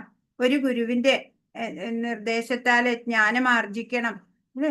അതുപോലെ ജീവശാസ്ത്രപരമായ ഹൃദയം ഈ ഹൃദയത്തിൽ ഇരിക്കുന്നുണ്ട് എന്ന് പറയുമ്പോൾ അങ്ങനെയുള്ള ആ പമ്പ് ചെയ്യണ രക്തം പമ്പ് ചെയ്യണ ഹൃദയമല്ല, അല്ലെ. ഉപരി മനസ്സ് സൂക്ഷ്മമായത്, ജീവനെയും അറിയില്ല എല്ലാം ഈ ഹൃദയ ഗുഹ എന്ന് പറയും, അല്ലെ. അവിടെ ഇരുന്നു കൊണ്ടിട്ട് നമ്മെ നിയന്ത്രിക്കുകയാണ് ഭഗവാൻ ചെയ്യണത്. സർവജീവികളുടെയും ഹൃദയത്തിൽ ഞാൻ വാഴുന്നു. സ്മരണയും ജ്ഞാനവും മറവിയും എന്നിൽ നിന്നാണ് ഉളവാകുന്നത്. എല്ലാ വേദങ്ങളിലൂടെയും അറിയേണ്ടത് എന്നെ തന്നെയാണ്. വേദാന്തമുണ്ടാക്കിയതും വേദങ്ങളെ അറിയുന്നതും ഞാനാണ് എന്ന്. അപ്പോ പരമാത്മരൂപേണ ഭഗവാൻ സർവഹൃദയങ്ങളിലും സ്ഥിതി ചെയ്യുന്നുണ്ട്. എല്ലാ കർമ്മങ്ങളും ഭഗവാനിൽ നിന്ന് ആരംഭിക്കുകയാണ്. മുൻ ജന്മ സംഭവങ്ങളെ ജീവാത്മാവ് മറന്നുപോകും. എങ്കിലും മുൻ കർമ്മങ്ങൾക്കെല്ലാം സാക്ഷിയായിരുന്ന ഭഗവാൻ നിർദ്ദേശിക്കുന്നത് അനുസരിച്ച് വേണം ജീവാത്മാവിന് പ്രവർത്തിക്കാൻ. അതുകൊണ്ട് മുൻ ജന്മകർമ്മങ്ങൾക്ക് അനുസരിച്ചാണ് പ്രവർത്തനങ്ങൾ ആരംഭിക്കുക ഓരോരുത്തർക്കും. സ്മരണയും വേണ്ടുന്നത്ര അറിവും നൽകപ്പെട്ടിട്ടും കഴിഞ്ഞ ജന്മങ്ങളെ പറ്റി ജീവൻ മറന്നുപോകും. പരമപുരുഷൻ സർവവ്യാപി മാത്രമല്ല, ഓരോ വ്യക്തി ഹൃദയത്തിലും സ്ഥിതി ചെയ്യുന്നവനുമാണ്. വിവിധ ഫലോദിഷ്ട കർമ്മങ്ങൾക്ക് ഭഗവാൻ ഫലവും നൽകുന്നുണ്ട്. അപ്പൊ മനുഷ്യർക്ക് വേണ്ടും വിധം ജീവിതം നയിച്ച് സ്വഭവനമായ ഭഗവത് ധാമത്തിലേക്ക് തിരിച്ചെത്താൻ ഉതകുന്ന നിർദ്ദേശങ്ങൾ നൽകുന്നത് എവിടെയാ? വേദങ്ങളാ നൽകുന്നത്. പരമദിവ്യോത്തമ പുരുഷനായ കൃഷ്ണനെ പറ്റിയുള്ള അറിവ് നമുക്ക് വേദങ്ങളിലൂടെ കിട്ടും. വ്യാസദേവൻ നായിട്ട് അവതരിച്ചിട്ട് ശ്രീകൃഷ്ണ ഭഗവാൻ തന്നെയാണ് വേദാന്ത സൂത്രമൊക്കെ രചിച്ചതും ഭാഗവതത്തിൽ ചേർത്തിട്ടുള്ളതും. വ്യാസകൃതവുമായ വേദാന്ത സൂത്ര ഭാഷ്യം ആ കൃതിയെ പറ്റി ശരിയായ അറിവ് നമുക്ക് നൽകുന്നുണ്ട്. അപ്പൊ ബദ്ധനായ ജീവാത്മാവിന്റെ വിമോചനത്തിന് വേണ്ടി ഭക്ഷ്യവിഭവങ്ങൾ സൃഷ്ടിക്കുകയും അവയെ ഉദരാഗ്നിയാല് ദഹിപ്പിക്കാൻ സഹായിക്കുകയും ചെയ്യുന്നുണ്ട്. കർമ്മങ്ങൾക്കൊക്കെ സാക്ഷിയായി നിൽക്കുന്നുണ്ട് ഭഗവാൻ. വേദസ്വരൂപിയായും ഗീതോപദേഷ്ടാവായ ശ്രീകൃഷ്ണ ഭഗവാനായും ജ്ഞാനപ്രദാനം തുടർന്നു വരുന്നുണ്ട്. അത്രയും പരിപൂർണനാണ് ഭഗവാൻ. ബദ്ധനായ ജീവാത്മാവിനെ പരമ ആരാധ്യനാണ് ഭഗവാൻ. സർവശ്രേഷ്ഠനാണ് കരുണാശാലിയായ ആ പരമപുരുഷൻ എന്ന്. അപ്പൊ ഭഗവാൻ ഇല്ലാതെ നമുക്ക് നിലനിൽപ്പില്ല എന്നുള്ളത് നമ്മൾ അറിയണം. എന്തിനാണ് ഭഗവാൻ അറിവിന് വേണ്ടി വൈദിക ജ്ഞാനത്തെ വെളിപ്പെടുത്തിയത്? ഓരോ ജീവാത്മാവിന്റെയും ആവശ്യമാണ് കൃഷ്ണനെ കുറിച്ചുള്ള അറിവ്. അതാണ് വൈദിക സാഹിത്യം ഇതിനെ സ്ഥിരീകരിക്കുന്നുണ്ട്. യോസൗ സർവൈർ വേദൈ ഗീയതേ. 4 വേദങ്ങളും വേദാന്ത സൂത്രവും ഉപനിഷത്തുകളും പുരാണങ്ങളും ഉൾപ്പെട്ട വൈദിക സാഹിത്യത്തില് ഭഗവത് മഹിമകളാണ് കീർത്തിക്കപ്പെടുന്നത്. വേദോക്ത കർമാനുഷ്ഠാനങ്ങള്, വൈദിക തത്വചിന്ത, ഭക്തിയുക്തമായ ഭഗവത് സേവനം നടത്തേണ്ടത്, ഒക്കെ എത്തേണ്ടത് എവിടെയാ? കൃഷ്ണനിലേക്കാ എത്തേണ്ടത്. അതുകൊണ്ട് വേദങ്ങളുടെ ഉദ്ദേശം കൃഷ്ണനെ മനസ്സിലാക്കുക എന്നാണ്. കൃഷ്ണനെ അറിയാൻ വേണ്ട നിർദ്ദേശങ്ങളും ഭഗവത് സാക്ഷാത്കാരത്തിന് വേണ്ട പ്രക്രിയകളും എല്ലാം വേദങ്ങളിൽ പറഞ്ഞു തരുന്നുണ്ട്. പരമമായ പ്രാപ്യ സ്ഥാനമാണ് പരമദിവ്യോത്തമ പുരുഷൻ എന്ന് നമ്മൾ അറിയണം. വൈദിക സാഹിത്യം പഠിക്കുക, പരമപുരുഷനും താനുമായുള്ള ബന്ധം എന്തെന്നറിയാം. അടുത്തതായിട്ട് വിവിധ പ്രക്രിയകളിലൂടെ ഭഗവാനോട് അടുക്കുക. അവസാനമായിട്ട് പരമപുരുഷനാകുന്ന ആത്യന്തിക ലക്ഷ്യത്തെ പ്രാപിക്കുക. വേദങ്ങളുടെ ഉദ്ദേശം, വേദജ്ഞാനം, വേദങ്ങളുടെ പരമലക്ഷ്യം ഇതൊക്കെയാണ് ഈ ശ്ലോകത്തിലൂടെ നമുക്ക് പറഞ്ഞു തന്നത്. ഇതിനകം വിശദീകരിച്ചതുപോലെ ഭഗവാൻ വ്യാസദേവനായി അവതാരത്തിൽ വേദാന്ത സൂത്രം സമാഹരിച്ചു. വേദാന്ത സൂത്രത്തിന്റെ ഉള്ളടക്കമാണ് ഭഗവാൻ ഇവിടെ സംഗ്രഹിക്കുന്നത്. ഭഗവത്ഗീത 7 മുതൽ 15 വരെയുള്ള ശ്ലോകങ്ങളിൽ നിന്നും ഭാവാർത്ഥത്തിൽ നിന്നും കൃഷ്ണാവബോധം പ്രസംഗിക്കുന്നതിന് പ്രസക്തമായ സുപ്രധാനമായ ദാർശനിക പോയിന്റുകളുടെ ഒരു പട്ടിക ഉണ്ടാക്കുക. ആരാ ഉണ്ടാക്കുക? ഒരു ലിസ്റ്റ് ഉണ്ടാക്കാൻ ആർക്കാ പറ്റുക? ഒന്ന് പറയാൻ പറ്റുമോ?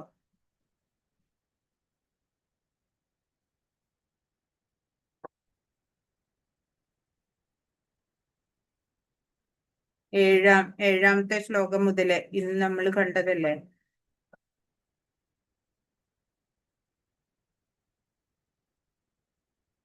പ്രകൃതി സ്ഥാനി കർഷതി അല്ലെ? നമ്മൾ കഠിന പ്രയത്നം ചെയ്യാണ്. നമ്മള് ബദ്ധമായ ജീവിതം നയിച്ചിട്ട് അല്ലെ, ആ മനസ്സുൾപ്പെടെ 6 ഇന്ദ്രിയങ്ങള് ഉപയോഗിച്ചിട്ട്.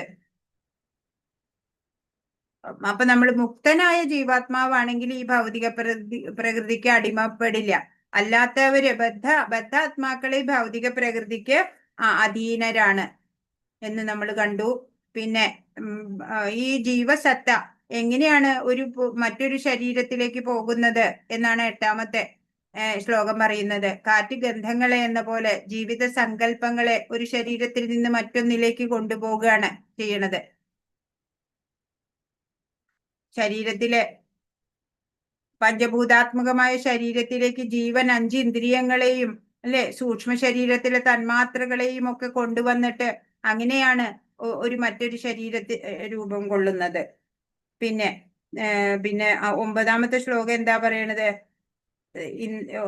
ഇപ്രകാരം വേറൊരു സ്ഥൂല ശരീരം കൈക്കൊണ്ടിട്ടുള്ള ജീവസത്ത പിന്നെ ഈ എല്ലാ ഇന്ദ്രിയങ്ങൾ ഒക്കെ സ്വീകരിച്ച് അവയിലൂടെ ഇന്ദ്രിയ വിഷയങ്ങളെ ആസ്വദിച്ചു കൊണ്ടിരിക്കുകയാണ്. പിന്നെന്താ 10 പറയണേ?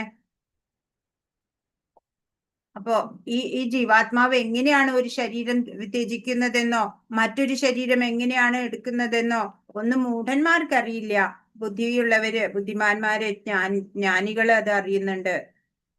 പിന്നെ 11 എന്താ പറഞ്ഞേ?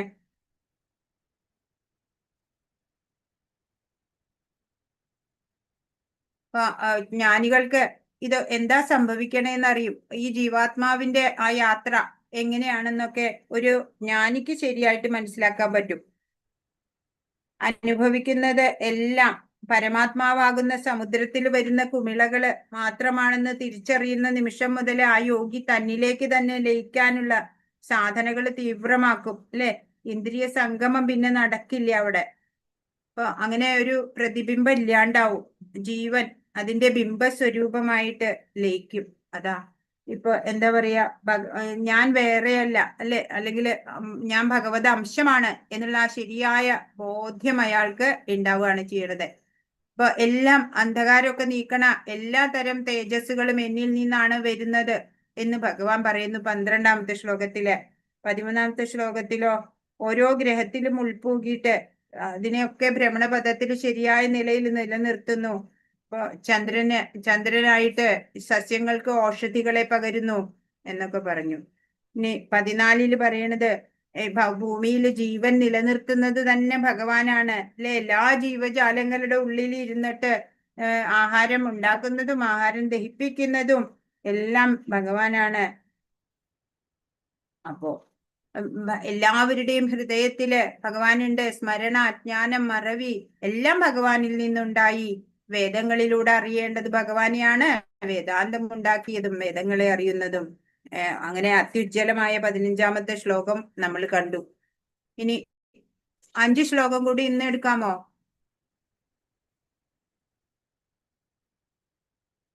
എടുക്കാമോ ഇന്ന്?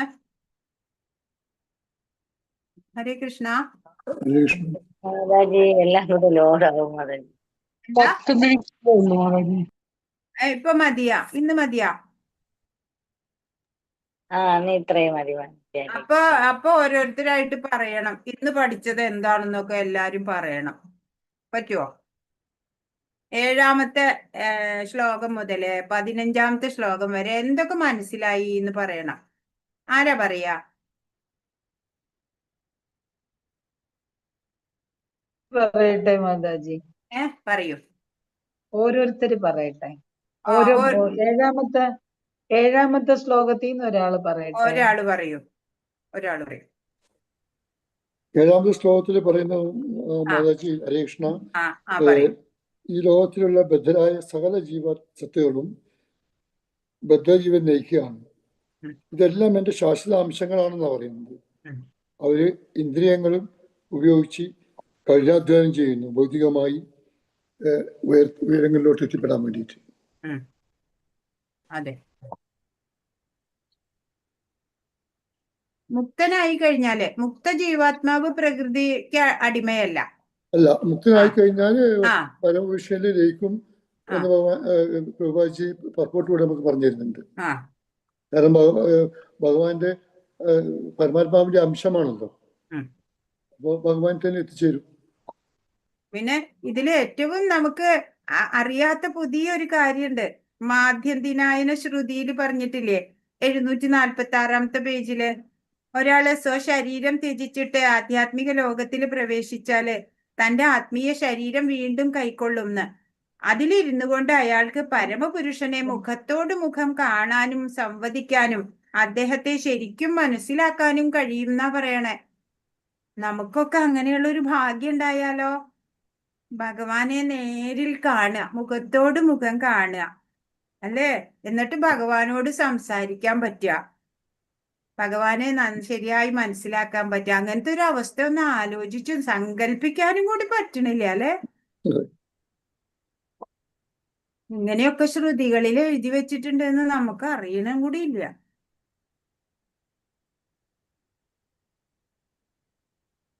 അവിടെ നേരത്തെ പഠിച്ചിട്ടുണ്ടല്ലോ മാതാജി, ഇവിടെ നമ്മുടെ ഭൗതിക ലോകത്ത് വരുമ്പോഴാണ് നമുക്ക് ഈ പഞ്ചഭൂതം ആയിട്ടുള്ള ശരീരം കിട്ടുന്നത്. അത് പറയുന്നുണ്ട് പ്രഭു. കർഷതി എന്ന വാക്ക് ഇവിടുന്ന് പോയി കഴിഞ്ഞാൽ പിന്നീട് ഭഗവത് ധാമത്തിലാണ് പോകുന്നുണ്ടെങ്കിൽ നമുക്ക് ആ ശരീരമല്ല കിട്ടുന്നത്. സച്ചിദാനന്ദമായ ഒരു ശരീരം തന്നെയാണ് കിട്ടുന്നത്.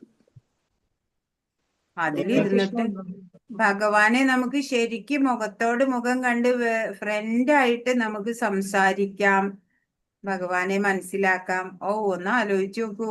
ഇപ്പൊ നമ്മുടെ അച്ഛന്റെ അടുത്തൊക്കെ സംസാരിക്കണ പോലെ ഭഗവാന്റെ അടുത്ത് നമുക്ക് സംസാരിക്കാൻ പറ്റുക. അത് നന്നായിണ്ട്. മാത്യന്തിനായന ശ്രുതിയൊക്കെ പഠിക്കണം അല്ലേ? എന്നാ കൂടുതൽ അറിയാം. അതുപോലെ കർഷതി എന്ന വാക്ക് പറയുന്നുണ്ട്. ബദ്ധനായ ജീവൻ ഇരുമ്പ് ചങ്ങലകളാൽ കെട്ടപ്പെട്ടതുപോലെ മിഥ്യാഹങ്കാരത്തിന്റെ കുടുക്കിൽ പെട്ടിരിക്കുകയാണെന്ന്. അതെ. കർഷതി എന്ന് പറഞ്ഞാൽ ആകർഷിച്ച് കഷ്ടപ്പെടുന്നതാണ്. കാരണം നമ്മൾ ഈ ഭൗതിക ലോകത്ത് തന്നെ, അതിനാണ് 15ാമത്തെ ശ്ലോകത്തിൽ, 15ാമത്തെ ആദ്യത്തെ ശ്ലോകത്തിൽ പറയുന്നത്. 1-2 ശ്ലോകത്തിൽ നമ്മളെ ഇതിൽ തന്നെ ആസ്വദിച്ച് ഈ ഭൗതിക ലോകത്ത് തന്നെ ജീവിക്കാൻ വേണ്ടി കഠിനാധ്വാനം ചെയ്യുന്നു. അതാണ് ആകർഷിച്ച് കഷ്ടപ്പെടുന്നു. നമ്മള് ഇവിടെ പോകണമെന്നുള്ള ആഗ്രഹമില്ല. അതിന് മാതാജി ഒരു കഥയുണ്ടായിരുന്നു. ഒരു വൈജ്ഞാനികനായ ഒരാള്, നമ്മൾ സാധാരണ ചിലപ്പോ പണ്ടൊക്കെ കാണാം, നമ്മൾ പഠിച്ചുകൊണ്ടിരിക്കുക ചെറുപ്പത്തിലൊക്കെ ഞങ്ങള് ഈ 3 ചില്ലിങ്ങനെ ചേർത്ത് വെച്ചിട്ട് ഒരു എന്നിട്ട് അതിനുള്ള എന്തെങ്കിലും വളപ്പൊട്ടൊക്കെ ഇട്ട് കഴിഞ്ഞാല് ഉള്ളൂടെ ഇങ്ങനെ ഒത്തിരിക്കുമ്പോഴും ഒരുപാട് നല്ല നമ്പർ കൂടുതലുള്ള കാണും. അപ്പൊ അതുപോലെ ഒരു വൈജ്ഞാനികൻ ഒരു തവണ ഒരു കൂടുണ്ടാക്കി.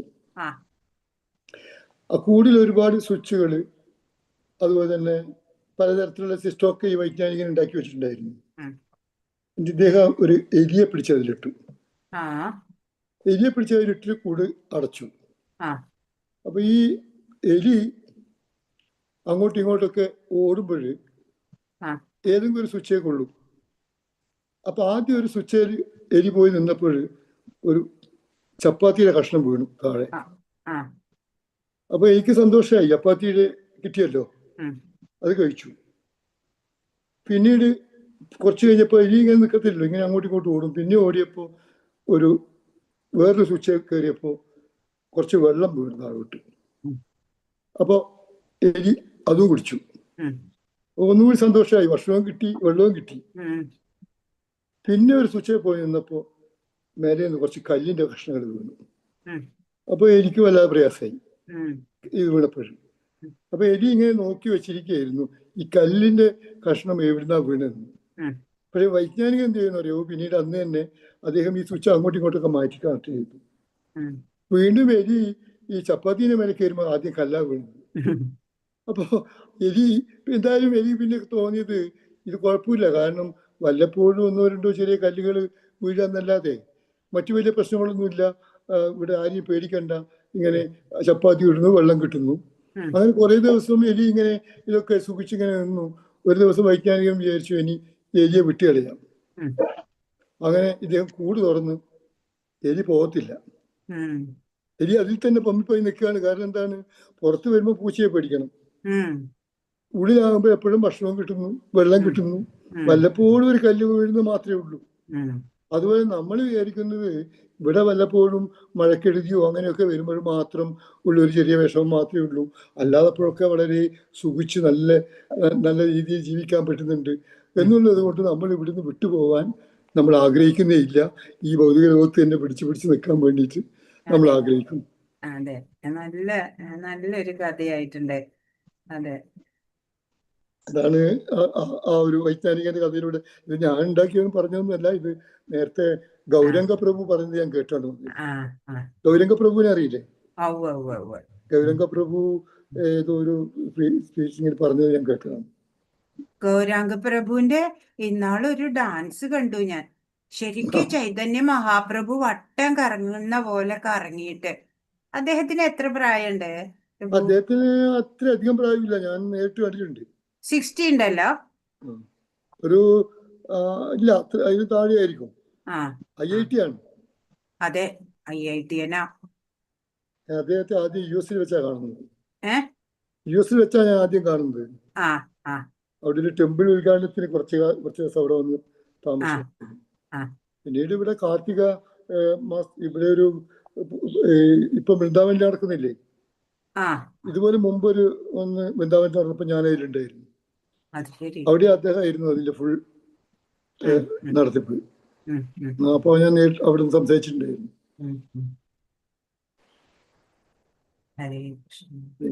ഗൗരാംഗ പ്രഭുവിന് 60 ഒന്നും ഇല്ല അല്ലെ, 50 ഒക്കെ ഉള്ളോ? അത്രേ ഉണ്ടാകാൻ സാധ്യതയുള്ളൂ. ഞാൻ എന്ത് കാണുമ്പോൾ ഇപ്പൊ ഞാൻ കണ്ടിട്ട് നേരിട്ട് കണ്ടിട്ട് 2-3 വർഷമായി. രാധാനാഥ സ്വാമിയുടെ കാർത്തിക യാത്രയിൽ വെച്ചിട്ട് ഞാൻ കണ്ടതാണ് ലാസ്റ്റ്, വൃന്ദാവനത്തിൽ വെച്ചിട്ട്. പ്രഭു ഇടയ്ക്കിടയ്ക്ക് വൃന്ദാവനത്തിൽ പോവോ?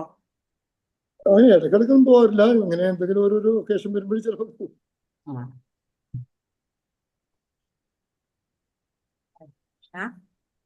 താങ്ക് യു പ്രഭു. അടുത്ത ശ്ലോകം ആരാ പറയാ? 8ാമത്തെ ശ്ലോകത്തിന്റെ. ഹരേ കൃഷ്ണ. മാതാജി മനസ്സിലാക്കി, ഇത് പറഞ്ഞാ മതി.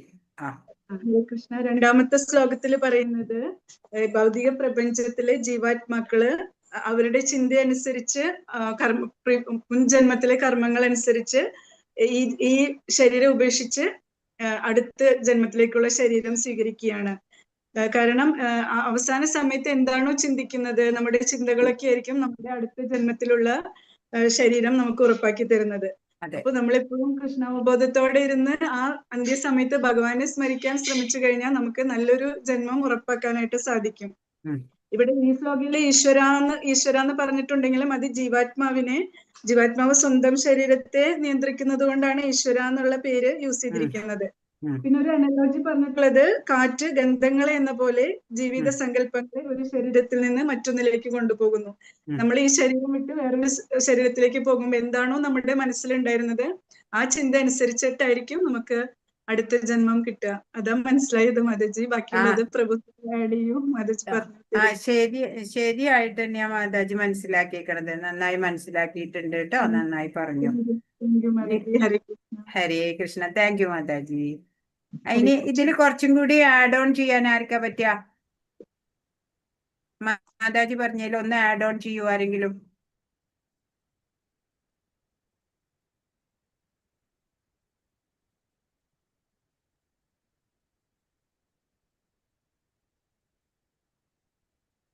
ഇപ്പൊ ഒരു ശരീരത്തിൽ നിന്ന് മറ്റൊരു ശരീരത്തിലേക്കുള്ള ഓരോ പിറവിയിലും അനുഭവിക്കുന്ന ക്ലേശങ്ങളെയാണ് കർഷതി എന്ന് പറയണേന്ന്. നിലനിൽപ്പിന് വേണ്ടിയുള്ള പ്രയത്നം എന്ന് വിശേഷിപ്പിച്ചത് എന്നൊക്കെ പറയുന്നുണ്ട് പ്രഭുപാദ്.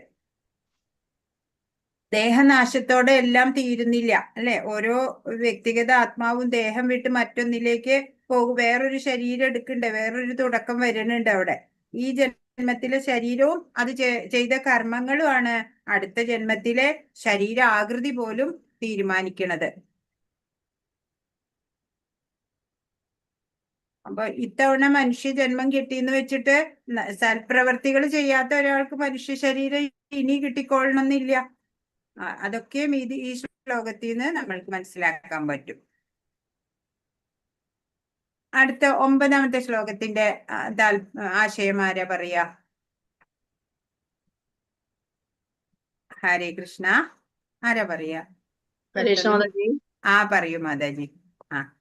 ഇപ്പൊ ഇങ്ങനെ മറ്റൊരു സ്ഥൂല ശരീരം കൈക്കൊള്ളുന്ന ജീവസത്ത മനസ്സിനെങ്കിൽ അഞ്ചിന്ദ്രിയങ്ങൾ, അതായത് കണ്ണ്, ചെവി, മൂക്ക്, നാക്ക്, ത്വക്ക് എന്നിവ സ്വീകരിക്കുകയും അവയിലൂടെ ഒരു കൂട്ടം ഇന്ദ്രിയ വിഷയങ്ങളെ ആസ്വദിക്കുകയും ചെയ്യുന്നു എന്ന് പറയുന്നു. അതായത് ജീവസത്ത തന്റെ ബോധത്തിൽ പൂച്ചയ്ക്കോ നായയ്ക്കോ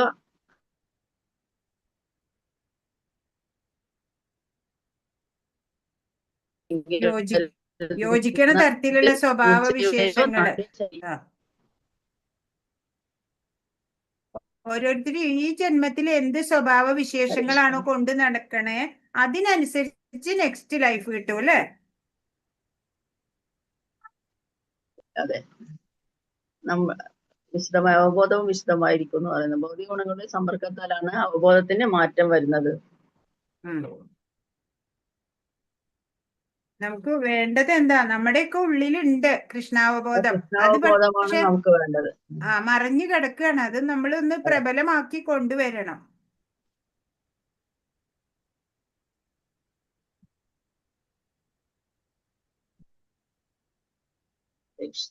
അപ്പൊ നമ്മൾ ഈ ഭൗതിക ചിന്തകൾ കൂടുതലാവുമ്പോ നമ്മുടെ അവബോധം മലിനപ്പെടും, കലുഷിതമാവും. അപ്പോഴാണ് നമുക്ക് ഈ നീചമായിട്ടുള്ള ജന്മങ്ങളിലേക്ക് പോകേണ്ടി വരുന്നത്. അപ്പൊ നമ്മൾ നമ്മുടെ അവബോധം കൃഷ്ണ അവബോധമാക്കണം. അപ്പോഴാണ് നമുക്ക് ശ്രേഷ്ഠമായിട്ടുള്ള ഒരു ശരീരം ഇനി കിട്ടുക. അതാണ് നമ്മൾക്ക് ഇതിൽ നിന്ന് മനസ്സിലാവുന്നത്. ഹരേ കൃഷ്ണ. താങ്ക് യു മാതാജി. ഇനി താങ്ക് യു. അപ്പോഴേ 10ാമത്തെ ശ്ലോകത്തിന്റെ ആശയം ആരാ പറയാ? 10ാമത്തെ ശ്ലോകത്തിന്റെ ആശയം പറയോ ആരെങ്കിലും? പെട്ടെന്ന് പറഞ്ഞോളൂ, സമയം പോവും.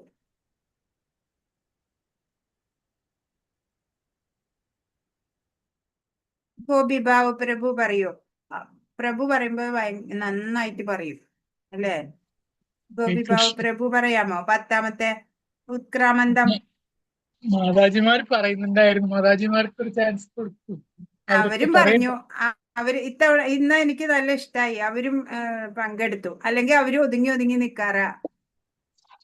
ശശികല മാതാജി പറഞ്ഞില്ലല്ലോ. മാതാജി പറയൂ എന്നാല്.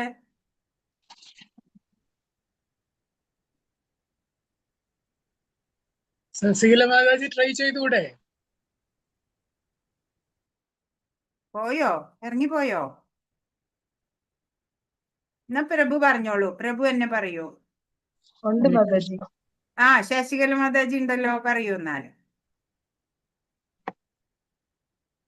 ആത്മാവ് എങ്ങനെ ഈ ശരീരം വിട്ടു പോകുന്നുവെന്നോ ഗുണങ്ങളുടെ ആകർഷണത്തിന് വഴിപ്പെട്ട് ഏതുതരം ശരീരത്തെയാണ് സ്വീകരിച്ച് അനുഭവിക്കുന്നതെന്നോ മൂഢന്മാർക്ക് അറിഞ്ഞൂടാ എന്ന് പറയുന്നുണ്ട്. അതായത് ഇതിന്റെ ജ്ഞാനത്തിന്റെ അകക്കണ്ണ് തെളിഞ്ഞവർക്ക് മാത്രമേ ഇതെല്ലാം പ്രത്യക്ഷമാവുള്ളൂ എന്ന് പറയുന്നുണ്ട്. അപ്പം ജ്ഞാനചക്ഷുഷ എന്ന വാക്ക് ഇവിടെ വളരെ ഇമ്പോർട്ടന്റ് ആയിട്ടുള്ള ഒന്നാണ്.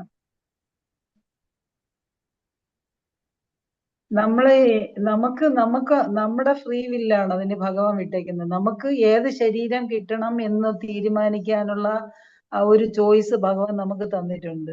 നമ്മുടെ ബുദ്ധി ഉപയോഗിച്ച് ഈ ജന്മത്തിൽ നമ്മൾ എങ്ങനെ ജീവിച്ചാൽ നമുക്ക് അടുത്ത ജന്മത്തിൽ നല്ലൊരു ശരീരത്തിലേക്ക് അല്ലെങ്കിൽ ഒരു ഉയർന്ന ഗ്രഹങ്ങളിലേക്ക് നമുക്ക് എങ്ങനെ പോകാം എന്ന് നമ്മുടെ ബുദ്ധി ഉപയോഗിച്ചിട്ട് നമ്മുടെ അവബോധത്തെ ശരിയാക്കണം എന്നുള്ളതാണ്. അതെ, അതെല്ലാം അതിനുള്ള സ്വാതന്ത്ര്യം നമ്മുടെ കയ്യിലാ അല്ലേ? നമുക്ക് നന്നാവണോ അതോ മോശമാവണോ അതൊക്കെ നമ്മൾ ഡിസൈഡ് ചെയ്യാൻ പറ്റും. അതെ, ഇത് നമുക്ക് അതിനുള്ള ജ്ഞാനം നമുക്ക് ഉണ്ടാവണം. എന്നാൽ മാത്രമേ നമുക്ക് അങ്ങനെ ചെയ്യാൻ പറ്റുള്ളൂ. ആ ജ്ഞാനമില്ലെങ്കിൽ നമ്മളും പട്ടികളെയും പൂച്ചകളെയും പോലെ ജീവിക്കും. അല്ലെങ്കിൽ പട്ടികളുടെയും പൂച്ചകളുടെയും പുറകെ പൊക്കോണ്ടിരിക്കും. അപ്പൊ നമ്മൾ അവരെ സ്നേഹിച്ച് അവരുടെ കാര്യങ്ങൾക്ക് നടക്കുമ്പോൾ ആ അവബോധം നമ്മളെ അവബോധം അവരുടെ ഇതിലായിരിക്കും. അപ്പൊ നെക്സ്റ്റ് ജന്മം ആ ഒരു ശരീരമാവാം ചിലപ്പോ കിട്ടുക. അതെ, ജഡഭരതന്റെ സ്റ്റോറി നമുക്ക് ഇവിടെ ഉദാഹരണമായിട്ട് പറയാം. അതെ മാതാജി. താങ്ക് യു മാതാജി. 11ാമത്തെ ആരാ പറയാ? 11ാമത്തെ ശ്ലോകത്തിന്റെ ആശയം ആരാ പറയാ?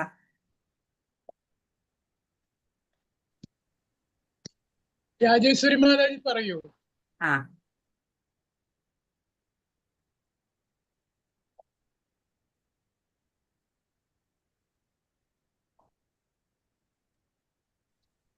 ഹരേ കൃഷ്ണ. ഇല്ലയോ? പോയോ? ഹരേ കൃഷ്ണ ചേച്ചി. ഹരേ കൃഷ്ണ. മാതാജി പറയൂ. പിന്നെ ഈ നമ്മളെ ജ്ഞാനത്തിന്റെ അകക്കണ്ണ് തെളിയാൻ വേണ്ടി നമ്മൾ ഒരു ആധ്യാത്മിക ഗുരുവിനെ ശരണം പ്രാപിക്കണം എന്ന് പറയുന്നുണ്ട്. പിന്നെ കൃഷ്ണാവബോധത്തോടെ ജീവിക്കാൻ പറയുന്നുണ്ട്.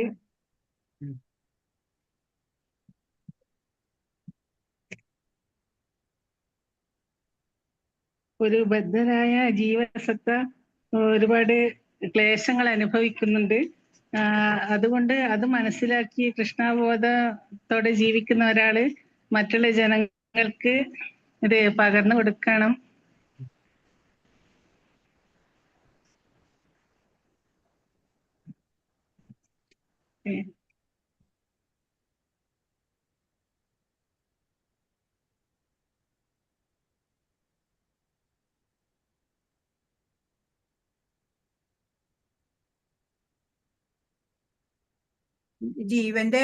ജീവൻ വേറൊരു ശരീരം എടുക്കുന്നതിനെ പറ്റിയിട്ടൊന്നും ഈ മൂഢന്മാർക്ക് അറിയില്ല അല്ലേ? അതെ, ആത്മാവിനെയും പ്രപഞ്ചത്തെയും പരമപുരുഷനെയും സാക്ഷാത്കരിച്ച ഭക്തിയോഗികൾക്ക് മാത്രമേ കൃഷ്ണബോധത്തോടെയുള്ള വിശുദ്ധ ഭക്തിയുത സേവനത്തിൽ മുഴുകിയ ആൾക്ക് മാത്രമേ ഇതൊക്കെ മനസ്സിലാവൂ എന്ന്. അതെ അതെ, അടുത്ത ശരീരം ഈ ജീവൻ എങ്ങനെ വിട്ടുപോണു, മറ്റൊരു ശരീരം എങ്ങനെയാ ലഭിക്കണേന്നൊക്കെ അറിയണമെങ്കിൽ ഈ ഭക്തിപൂർവം ഭഗവത് സേവന നിരതരായിട്ട് ജ്ഞാനം ആർജിച്ച് നടക്കുന്നവർക്ക് മാത്രമേ മനസ്സിലാവുള്ളൂ. അല്ലാതെ ഉള്ളവർക്ക് എന്താണ് സംഭവിക്കണേന്നൊന്നും മനസ്സിലാക്കാൻ സാധിക്കില്ല എന്നാണ്. Thank you Mataji. Thank U. 12 ഹരേ കൃഷ്ണ. 12ാമത്തെ ആരാ പറയാ? വേഗം പറഞ്ഞോളൂ, നേരം പോവും. ഉദയമാതാജി പറയൂ.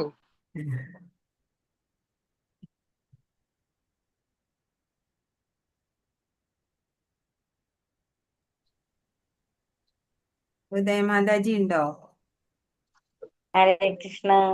ആ ഹരേ കൃഷ്ണ. പറഞ്ഞോളൂ. അത് വന്നിട്ട് എനിക്ക് നല്ലതായിട്ട് പറയാറില്ല മാതാജി. ഈ പ്രപഞ്ചത്തിന്റെ അന്ധകാര മൊത്തവും പ്രകാശമയമാക്കുന്നത് ഭഗവാനാണെന്നാണ്. ആ പിന്നെ ചന്ദ്രന്റെ ആയാലും അഗ്നിയുടേതായാലും ഏതിന്റെ ആയാലും ഭഗവാനിൽ നിന്നാണ് അതിന്റെ ഉത്ഭവമെന്നും ഭഗവാനാണ് പ്രകാശമയമാണെന്നും ഉം. മനസ്സിലാക്കുന്നു. നമ്മള് ഇപ്പോ എന്താ പറയാ, ശരിക്കും ഭഗവാൻ തന്നെയാണെന്നാണ് ഭഗവാനോട് പറയുന്നത്. ചന്ദ്രപ്രകാശമായാലും അഗ്നി ആയാലും തേജസ് ആയാലും ഞാനാണെന്നുള്ള സത്യം ഭഗവാനോട് പറയുന്നുണ്ട്. അതെ. ഗൗരിയുടെ ഇത് മുഖം മുഴുവൻ ആ പ്രകാശിക്കുന്ന സൂര്യനാണെന്ന് നമ്മൾ വിശ്വസിക്കുന്നില്ലേ? അതെ. അപ്പൊ അതുപോലെ എല്ലാ പ്രകാശങ്ങളുടെയും ഉറവിടം ഭഗവാനാണെന്ന് തീർത്തും ഭഗവാനോട് പറയുന്നുണ്ട്. ഇതൊക്കെ നമുക്ക് എത്രത്തോളം ആവശ്യകത ഉണ്ട് എന്നും കൂടിയാണ് നമ്മൾ ആലോചിക്കേണ്ടത്. ഇതൊന്നും ഇല്ലാതെ നമ്മൾക്ക് നിലനിൽപ്പില്ല. തീർച്ചയായിട്ടും അത് ആ മനസ്സിലാക്കി നമ്മൾ ആ അതിന്റെ ഇതെല്ലാം ഭഗവാനിൽ നിന്ന് കിട്ടുന്നതാണെന്ന് നമ്മൾ സ്വയം വിശ്വസിക്കുകയും മനസ്സിലാക്കുകയും ചെയ്യണം. അതെ. ഉം. ഉം. അങ്ങനെ എന്താ ഈ ഭഗവത് കാരുണ്യം എല്ലാവിടെയും എല്ലായ്പ്പോഴും ഉണ്ട്. അതുകൊണ്ടാണ് നമ്മൾ ഇങ്ങനെയൊക്കെ നമുക്ക് അല്ലെങ്കിൽ ജീവിക്കാൻ സാധിക്കില്ല എന്നുള്ളത് നമ്മൾ മനസ്സിലാക്കണം. അങ്ങനെ അത് മനസ്സിലാക്കി കഴിഞ്ഞാൽ തന്നെ നമ്മൾ എന്തായാലും കൃഷ്ണാവബോധത്തിലേക്ക് വന്നോളും, ഭഗവത് സേവന നിരതരായിക്കോളും. കൂടെ മാത്രമേ നമുക്ക് ഇതിൽ നിന്നെല്ലാം മനസ്സിലാക്കാൻ കഴിയൂ ആ എന്നാണ് പറയുന്നത്. അതന്നെ. ഹരേ കൃഷ്ണ. അടുത്തത് 13. ഹരേ കൃഷ്ണ. താങ്ക് യു മാതാജി. 13ാമത്തെ ആരാ പറയാ? പെട്ടെന്ന് പറയണം. ഹരേ കൃഷ്ണ മാതാജി. പറയൂ. സജിത മാതാജി പറയൂ. പ്രണാം മാതാജി. ആ ഇതില് മനസ്സിലായത് ഏത് ജീവിജാലങ്ങൾക്കാണെങ്കിലും എന്തിനാണെങ്കിലും ചലിക്കണമെങ്കിലും ഭഗവാൻ വിചാരിച്ചാൽ മാത്രമേ കഴിയൂന്നാണ് മനസ്സിലായത്. അതെ. പിന്നെ അതായത് ഇപ്പൊ നമ്മുടെ ശരീരത്തില് ജീവനുള്ള സമയത്ത് മാത്രമേ നമുക്കിപ്പോ വെള്ളത്തിൽ വീണാലും, മാതാജി ഒരു ഉദാഹരണം പറഞ്ഞിട്ടുണ്ടായിരുന്നു, വെള്ളത്തിൽ വെള്ളത്തിലോട്ട് താഴോട്ട് പോവുള്ളൂ. പക്ഷെ ആ ജീവൻ പോകുന്ന സമയത്ത് തന്നെ അത് വെള്ളത്തിന്റെ പൊങ്ങി വരുന്നു പറയുന്നുണ്ട്. അതായത് ഈശ്വരന്റെ സാന്നിധ്യം ഉള്ളത് കൊണ്ടാണ് നമുക്ക് ആ ഒരു കഴിവ് ഉണ്ടാവുന്നത്. ജീവൻ ഇല്ലാത്ത സമയത്ത് നമുക്ക് അതിനുള്ള കഴിവില്ല എന്നാ പറയുന്നത്. പിന്നെ വേറൊരു ഉദാഹരണം, ചന്ദ്രന്റെ സ്വാധീന ശക്തി മൂലം സസ്യങ്ങൾ സാധുള്ളവയാകുന്നു. നിലാവില്ലാതെ സസ്യങ്ങൾക്ക് വളരാനോ സ്വാദിഷ്ടമാകാനോ കഴിയില്ല എന്ന് പറയുന്നുണ്ട്. ഇതെല്ലാം ഭഗവാന്റെ കാരുണ്യം ഉള്ളത് കൊണ്ടാണ് ഇതെല്ലാം കഴിയുന്നതെന്ന് മനസ്സിലായി മാതാജി. അപ്പൊ നമുക്ക് എന്തിനും ഭഗവാന്റെ സഹായം തന്നെ വേണം അല്ലേ? നമുക്ക് വിഭവങ്ങൾ ഭക്ഷിച്ചിട്ടാ നമ്മൾ ജീവിക്കുക അല്ലേ? ഓരോ ജീവജാലങ്ങൾക്കുള്ള ആഹാരം എല്ലാം ആ സൂര്യന്റെ ചന്ദ്രന്റെ ഒക്കെ ആ സൂര്യചന്ദ്രന്മാർക്ക് തേജസ് കൊടുക്കണത് ഭഗവാൻ. അപ്പൊ ഭഗവാൻ ഇല്ലാതെ നമുക്ക് ഒരു തരത്തിലും നിലനിൽക്കാൻ പറ്റില്ല എന്നറിയുമ്പോ നമ്മൾ കൂടുതൽ കൃഷ്ണഭക്തൻ എന്നുള്ളതിൽ അഭിമാനം കൊള്ളും അല്ലേ? ആവാത്തവർക്ക് കൃഷ്ണഭക്തനാവാൻ തോന്നും. അതാണ്. ഇനി താങ്ക് യു മാതാജി, സജിത മാതാജി. അപ്പൊ ഇനി താങ്ക് യു. 14ാമത്തെ വായുവിൽ നീന്തി നടക്കുന്ന ഈ ഗ്രഹങ്ങളും വിശ്വരൂപിയായ ഭഗവാന്റെ മുഷ്ടിക്കകത്താണെന്ന് പറയുന്നത്. അത് വളരെ ഇമ്പോർട്ടന്റ്. സർവചരാചരങ്ങളും സ്വസ്ഥാനങ്ങളിൽ സ്ഥിതി ചെയ്യുന്നത് ഭഗവാന്റെ ശക്തിയാലും പ്രഭാവത്താലും തന്നെ. അപ്പൊ ഈ ഗ്രഹങ്ങളെല്ലാം ഭഗവാന്റെ മുഷ്ടിക്കുള്ളിലാണെന്നുള്ളതാണ്. അത് ഒരു നല്ലൊരു പോയിന്റാ. അതെ, വിശ്വരൂപിയായ ഭഗവാന്റെ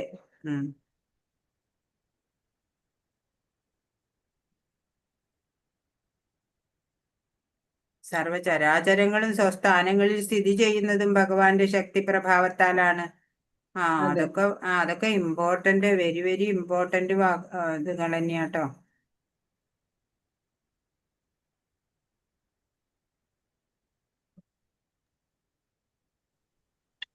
ആരാ പറയുന്ന മാതാജി? അതെ, 14 പറയൂ. പ്രജീഷ മാതാജി പറയൂ. നീതു മാതാജി പറയൂ. പ്രജീഷ മാതാജി പറയൂ. എനിക്കൊന്നും പറയാൻ അറിയില്ല മാതാജി. മനസ്സിലായത് പറഞ്ഞാ മതി. ജീവികളിലുമുള്ള ആ ദഹനാഗ്നിയാണ് ഭഗവാൻ എന്ന് ഇവിടെ ആ പറയുന്നത്. ആ പിന്നെ ഇത് നമ്മള് ഇതില് പിന്നെ മംഗളാരതിയിൽ പാടുന്നില്ലേ? ചതുർവിധ ശ്രീ ഭഗവത് പ്രസാദ സാധന തൃപ്താൻ ഹരിഭക്ത സംഘാൻ ആ കൃത്യൈവ തൃപ്തിം ഭജത സദൈവ വന്ദേ ഗുരു ശ്രീ ചരണാരവിന്ദം. ആ 4 വിധത്തിലുള്ള ആഹാരങ്ങൾ എത്രയും ദഹിപ്പിക്കാൻ എല്ലാം കഴിയുന്നത് ഭഗവാനാണ് ഇത് ചെയ്യുന്നത് ആ എന്ന് പറയുന്നുണ്ട്. പിന്നെ ഉം. ആ ഉദരത്തിലുള്ള അഗ്നിയിലൂടെയാണ് അത് ദഹിപ്പിക്കുന്നത്. അത് ഭഗവാൻ ഉള്ളത് കൊണ്ട് മാത്രമാണ് അത് അങ്ങനെ ചെയ്യുന്നത്. ആ. പിന്നെ ദഹനേന്ദ്രിയങ്ങൾ ശരിയായി പ്രവർത്തിക്കുമ്പോൾ മാത്രമേ വിശപ്പ് ഉണ്ടാവുകയുള്ളൂ എന്ന് പറയുന്നത്. ഉം. പിന്നെ അങ്ങനെയല്ലാത്തത് കൊണ്ടാണ് ശരീരത്തില് പല നമ്മൾ ആഹാര പദാർത്ഥങ്ങൾ വേണ്ടാത്ത ഭക്ഷണങ്ങളെല്ലാം സ്വീകരിക്കുന്നത് കൊണ്ടാണ് നമുക്ക് അസുഖങ്ങളും മറ്റുള്ള കാര്യങ്ങളെല്ലാം സംഭവിക്കുന്നത്. പിന്നെ സാധാരണ നമ്മൾ കഴിക്കുന്ന ആഹാരങ്ങള് പിന്നെ നമ്മൾ കഴിഞ്ഞ അധ്യായങ്ങളിലെല്ലാം പഠിച്ചത് പഴം, പച്ചക്കറികള്, പാല്, പിന്നെ പയറുവർഗ്ഗങ്ങള്, അങ്ങനെയുള്ള ഭക്ഷണ സാധനങ്ങൾ അത് ഭക്തിയോടുകൂടി ഭഗവാന് സമർപ്പിച്ചിട്ട് നമ്മൾ കഴിക്കുമ്പോൾ നമുക്ക് നമ്മുടെ ശരീരത്തിൽ ഒരു അസുഖവും ഉണ്ടാവില്ല. പിന്നെ ഭഗവാന് ആ പ്രസാദമാണ് നമ്മൾ കഴിക്കുന്നത് കൊണ്ട് നമുക്ക് അതുകൊണ്ട് ഒരു ബുദ്ധിമുട്ടും ഉണ്ടാവില്ല എന്ന് നമ്മൾ മനസ്സിലാക്കി. അതെ, ഹരേ കൃഷ്ണ. ഹരേ പിന്നെ കൃഷ്ണ. ആ അപ്പൊ ഭഗവാൻ അഗ്നിയായിട്ട് ഇങ്ങനെ ദഹിപ്പിക്കണ കാരണമാണ് അല്ലേ നമുക്ക് വീണ്ടും വീണ്ടും കഴിക്കാൻ പറ്റണേ. ഇല്ലേച്ചാ നമുക്ക് ഭക്ഷണം കഴിക്കാൻ പറ്റില്ല. അപ്പോഴോ നമ്മൾക്ക് നിലനിൽക്കാൻ പറ്റില്ല. അപ്പൊ ഭഗവാൻ എപ്പോഴും ഭഗവാന്റെ ശക്തി വൈഭവം വേണം നമ്മൾക്ക് നിലനിൽക്കാൻ എന്നുള്ളതാണ് ഓരോന്നും നമ്മൾ മനസ്സിലാക്കേണ്ടത് അല്ലേ? ശബ്ദത്തിലും ശരീരാന്തർഭാഗത്തും വായുവിലും ദഹനശക്തി രൂപത്തിൽ ഉദരത്തിലും ഭഗവാൻ വാണരുളുന്നു എന്ന് പ്രത്യേകം ആ പറയും. അതെ, പഞ്ചപ്രാണനായിട്ട് അല്ലേ? വായു. ആ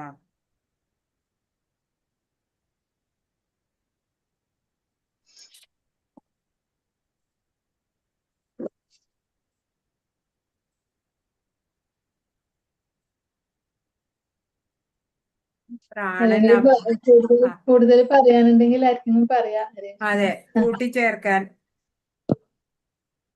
thank you Prajisha Mataji, thank U കേട്ടോ. ഇനി 15-ാമത്തെ ആരാ പറയാ? 15 അത്യുജ്വല ശ്ലോകം, 15-ാമത്തെ ശ്ലോകം. നീതു മാതാജി പറയും. ആ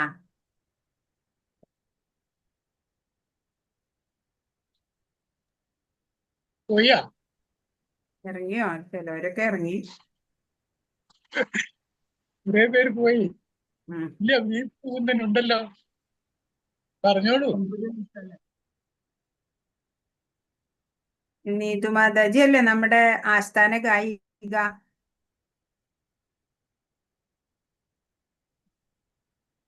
അതെ മാതാജി. ആസ്ഥാന ഗായിക എവിടെ?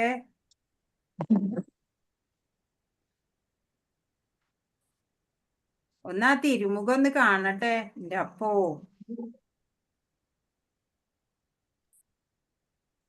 പോയാ?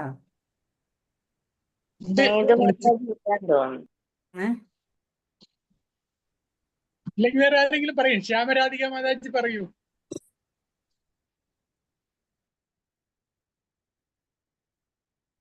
ഹരേ കൃഷ്ണ. ആ ഹരേ ഹരേ ഹരേ കൃഷ്ണ കൃഷ്ണ. മാതാജി. ആ ഹരേ കൃഷ്ണ, പറഞ്ഞോളൂ മാതാജി. ഹരേ കൃഷ്ണ. ഇത് ഇമ്പോർട്ടന്റ് ആയ ഒരു ശ്ലോകമല്ലേ അത്? ആ ഹരേ കൃഷ്ണ. സർവ ജീവികളുടെ ഹൃദയത്തിൽ ഭഗവാൻ വാഴുന്നു. സ്മരണയും ജ്ഞാനവും അറിവും ഭഗവാനിൽ നിന്നാണ്. എല്ലാം ഭഗവാനിൽ നിന്നാണ് നമ്മൾക്ക് കിട്ടുന്നത്. എല്ലാം ഭഗവാനിൽ നിന്നാണ്. എല്ലാ വേദങ്ങളിലൂടെയും അറിയേണ്ടത് എന്ന് ഏത് ഗ്രന്ഥങ്ങൾ എടുക്കുമ്പോഴല്ലേ അതിൽ നിന്നെല്ലാം നമ്മൾ മനസ്സിലാക്കേണ്ടത് ഭഗവാനെയാണ് അല്ലെ? ഭഗവാന്റെ ആ ധാമത്തിൽ നിന്നാണ് നമ്മൾ ഇവിടെ വന്നിട്ടുള്ളത്. അവിടേക്ക് നമ്മൾ തിരിച്ചു പോകേണ്ടതാണ് എന്നുള്ള ആ അറിവ് നമ്മൾക്ക് എപ്പോഴും ഉണ്ടാകണം. അറിയേണ്ടത് എന്നെ തന്നെ. വേദാന്തം ഉണ്ടാക്കിയതും വേദങ്ങളെ അറിയുന്നതും എല്ലാം ഭഗവാൻ തന്നെ. സർവസ്യ ചാഹം അല്ലെ ഹൃദയ സന്നിവിഷ്ടോ. എല്ലാവരുടെ ആ ഹൃദയത്തിലും ഭഗവാൻ വാഴുന്നു. പരമാത്മാവായിട്ട് എല്ലാവരെയും നോക്കി കാണുന്നു ഭഗവാൻ. ആ ഭഗവാന്റെ അടുത്ത് നമ്മൾ മറവി നമ്മൾക്ക് വേർതിരിഞ്ഞ് ജീവിക്കണം എന്നുള്ള ആ ആഗ്രഹം കൊണ്ടാണ് നമ്മളെല്ലാവരും ഈ ഭൗതിക ലോകത്തിൽ വന്ന് പതിക്കപ്പെട്ടത് അല്ലെ. ആ ബോധം നമ്മൾക്ക് ഉണ്ടാവണം. ബോധം നമ്മൾക്ക് എപ്പോഴും ഉണ്ടാകണം. അത് തിരിച്ച് ഭഗവാന്റെ അടുത്തേക്ക് തന്നെ നമ്മൾക്ക് പോകണം. എല്ലാവർക്കും അങ്ങോട്ടേക്ക് ഭഗവാന്റെ ആ ലോകത്തേക്ക് തന്നെ തിരിച്ചു പോകണം. അത്രയും കഷ്ടപ്പെട്ട ഈ ഭൗതിക ലോകത്തിലാണ് നമ്മൾ ഇപ്പോഴും ഉള്ളത്. എല്ലാവരുടെയും ഹൃദയത്തിൽ വാഴുന്നു എന്ന് പറയുന്നു. പിന്നെ ഭഗവാൻ പരമാത്മാ രൂപേണ സർവ്വ ഹൃദയങ്ങളിൽ സ്ഥിതി. എല്ലാവരുടെ ഹൃദയങ്ങളിലും ഏതൊരു അണുവിന്റെ ഉള്ളിലും പരമാത്മാവായിട്ട് ഒന്നിച്ചല്ല ജീവാത്മാവിന്റെ കൂടെ തന്നെ ഭഗവാൻ എല്ലാം നോക്കി കാണുന്നുണ്ട്. എല്ലാ കർമ്മങ്ങളും അദ്ദേഹത്തിൽ നിന്നാണ് ആരംഭിക്കുന്നത്. വിവിധ ഫലോദിഷ്ട കർമ്മങ്ങൾക്ക് ഭഗവാൻ ഫലം നൽകുന്നു. വ്യക്തിശൂന്യ ബ്രഹ്മം എന്ന നിലയിലോ പരമപുരുഷനായോ ഹൃദയസ്ഥനായ പരമാത്മാവെന്ന നിലയിലോ മാത്രമല്ല, വേദാവതാര മൂർത്തിയായും ഭഗവാൻ ആരാധിക്കപ്പെടുന്നു. എല്ലാം ഭഗവാൻ തന്നെ. മനുഷ്യർക്ക് വേണ്ടും വിധം ജീവിതം നയിച്ച് സ്വഭവനമായ ഭഗവത്ധാമത്തിലേക്ക് തിരിച്ചെത്താൻ ഉതകുന്ന നിർദ്ദേശങ്ങൾ വേദങ്ങളാണ്. ആ വേദങ്ങളിലൂടെ നമുക്ക് അറിയാൻ പറ്റും ഭഗവാൻ അല്ലെ ആരെയാണ് നമ്മളെ പൂജിക്കേണ്ടത്. ഇതെല്ലാം വേദങ്ങളിൽ നമുക്ക് കൃത്യമായിട്ട് പറഞ്ഞു തന്നിട്ടുണ്ട്. ശ്രീല പ്രഭുപാദർ എല്ലാം ചുരുക്കി നമ്മൾക്കെല്ലാം വ്യക്തമായി മനസ്സിലാക്കി തരുന്ന വിധത്തിൽ എഴുതുന്നിട്ടുണ്ട്. അതെല്ലാം നമ്മൾ കൃത്യമായി പഠിക്കുക. അതിലൂടെ മാത്രമേ നമ്മൾക്ക് തിരിച്ച് ഭഗവാന്റെ ആ ലോകത്തേക്ക് എത്താൻ പറ്റുകയുള്ളൂ. കുറേയുണ്ടല്ലോ. ഹരേ കൃഷ്ണ മാതാജി. ഹരേ കൃഷ്ണ. അപ്പൊ നമ്മളും ഭഗവാനുമായിട്ടുള്ള ബന്ധം നമ്മൾ അറിയണം അല്ലെ. പിന്നെ ഭഗവാനുമായിട്ട് ബന്ധപ്പെടാന് ഭഗവാന്റെ പ്രാപ്തി ഉണ്ടാവാൻ എന്ത് നമ്മൾ പ്രക്രിയയിലൂടെയാണ് സാധിക്കുക. ആത്യന്തിക ലക്ഷ്യമായിട്ടുള്ള ആ ഭഗവത് പ്രാപ്തി നമുക്ക് എങ്ങനെയാ കിട്ടുക, വേദങ്ങളുടെ ഉദ്ദേശം എന്താണ്, പരമലക്ഷ്യം എന്താണ് എന്നൊക്കെ ഈ ശ്ലോകം പറഞ്ഞു തന്നു. ഹരേ കൃഷ്ണ. അതുപോലെ മാതാജി ഹരേ കൃഷ്ണ, പിന്നെ പരിപൂർണതയിലേക്കുള്ള പടവുകൾ 3 ഉണ്ടെന്ന് പറയുന്നുണ്ട്. അത് ഒന്ന് വന്നിട്ട് വൈദിക സാഹിത്യം പഠിച്ച് പരമപുരുഷനും താനുമായുള്ള ബന്ധം എന്താണെന്ന് അറിയുക. പിന്നെ അടുത്തതായി വിവിധ പ്രക്രിയകളിലൂടെ ഭഗവാനോട് അടുക്കുക. പിന്നെ അവസാനമായിട്ട് പരമപുരുഷനാകുന്ന ആദ്യന്ത ലക്ഷ്യത്തെ പ്രാപിക്കുക. അതെ.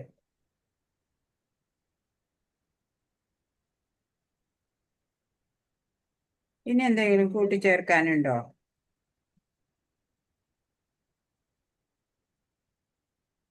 ഇല്ല അല്ലേ.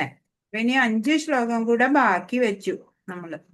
ചെറിയ അധ്യായമായിരുന്നു, എന്നിട്ടും 3 ദിവസം മാതാജി നമ്മൾ ഇത്രയും ഡിസ്കസ് ചെയ്തില്ല. അപ്പൊ നമുക്ക് കുറച്ചുകൂടെ മനസ്സിലായി മാതാജി. Thank you Mataji. അങ്ങനെ ഡിസ്കസ് ചെയ്യണം. നമ്മുടെ ഈ സ്ലൈഡിൽ അങ്ങനത്തെ ഡിസ്കഷൻ, സ്ലൈഡിൽ പിന്നെ എന്തൊക്കെയോ കൂടി, അത് അടുത്ത ദിവസം നോക്കാം.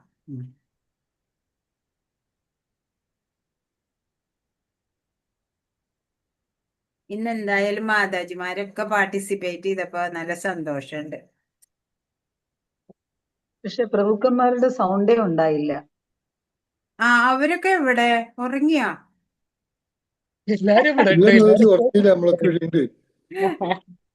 രാഘവ ചൈതന്യ പ്രഭു, കൈലാസ്നാഥ് പ്രഭു, ഇവരൊക്കെ വട്ട പോയി, മിണ്ടണേ ഇല്ല.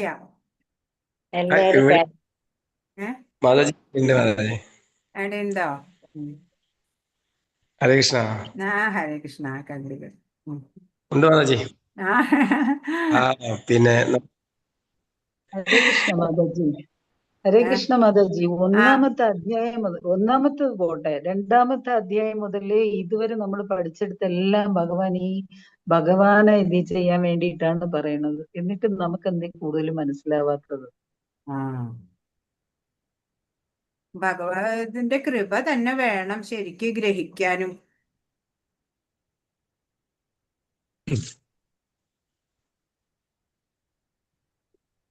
ഹരേ കൃഷ്ണ.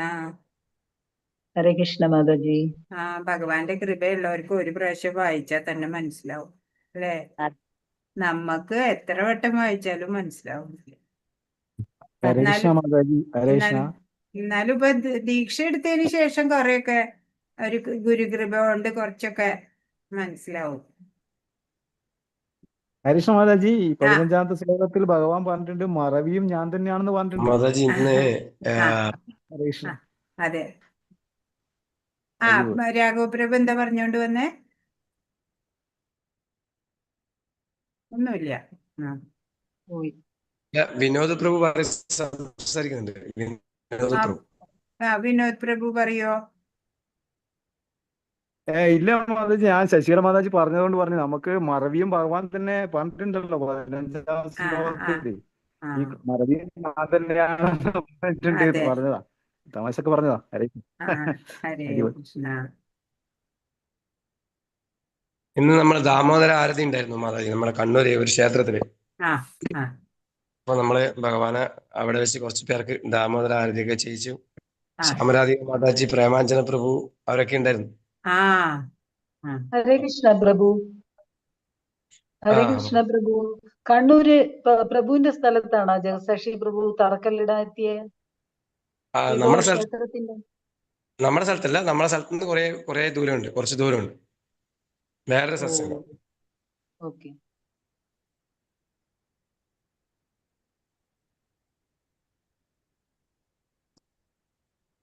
ഹരേ കൃഷ്ണ.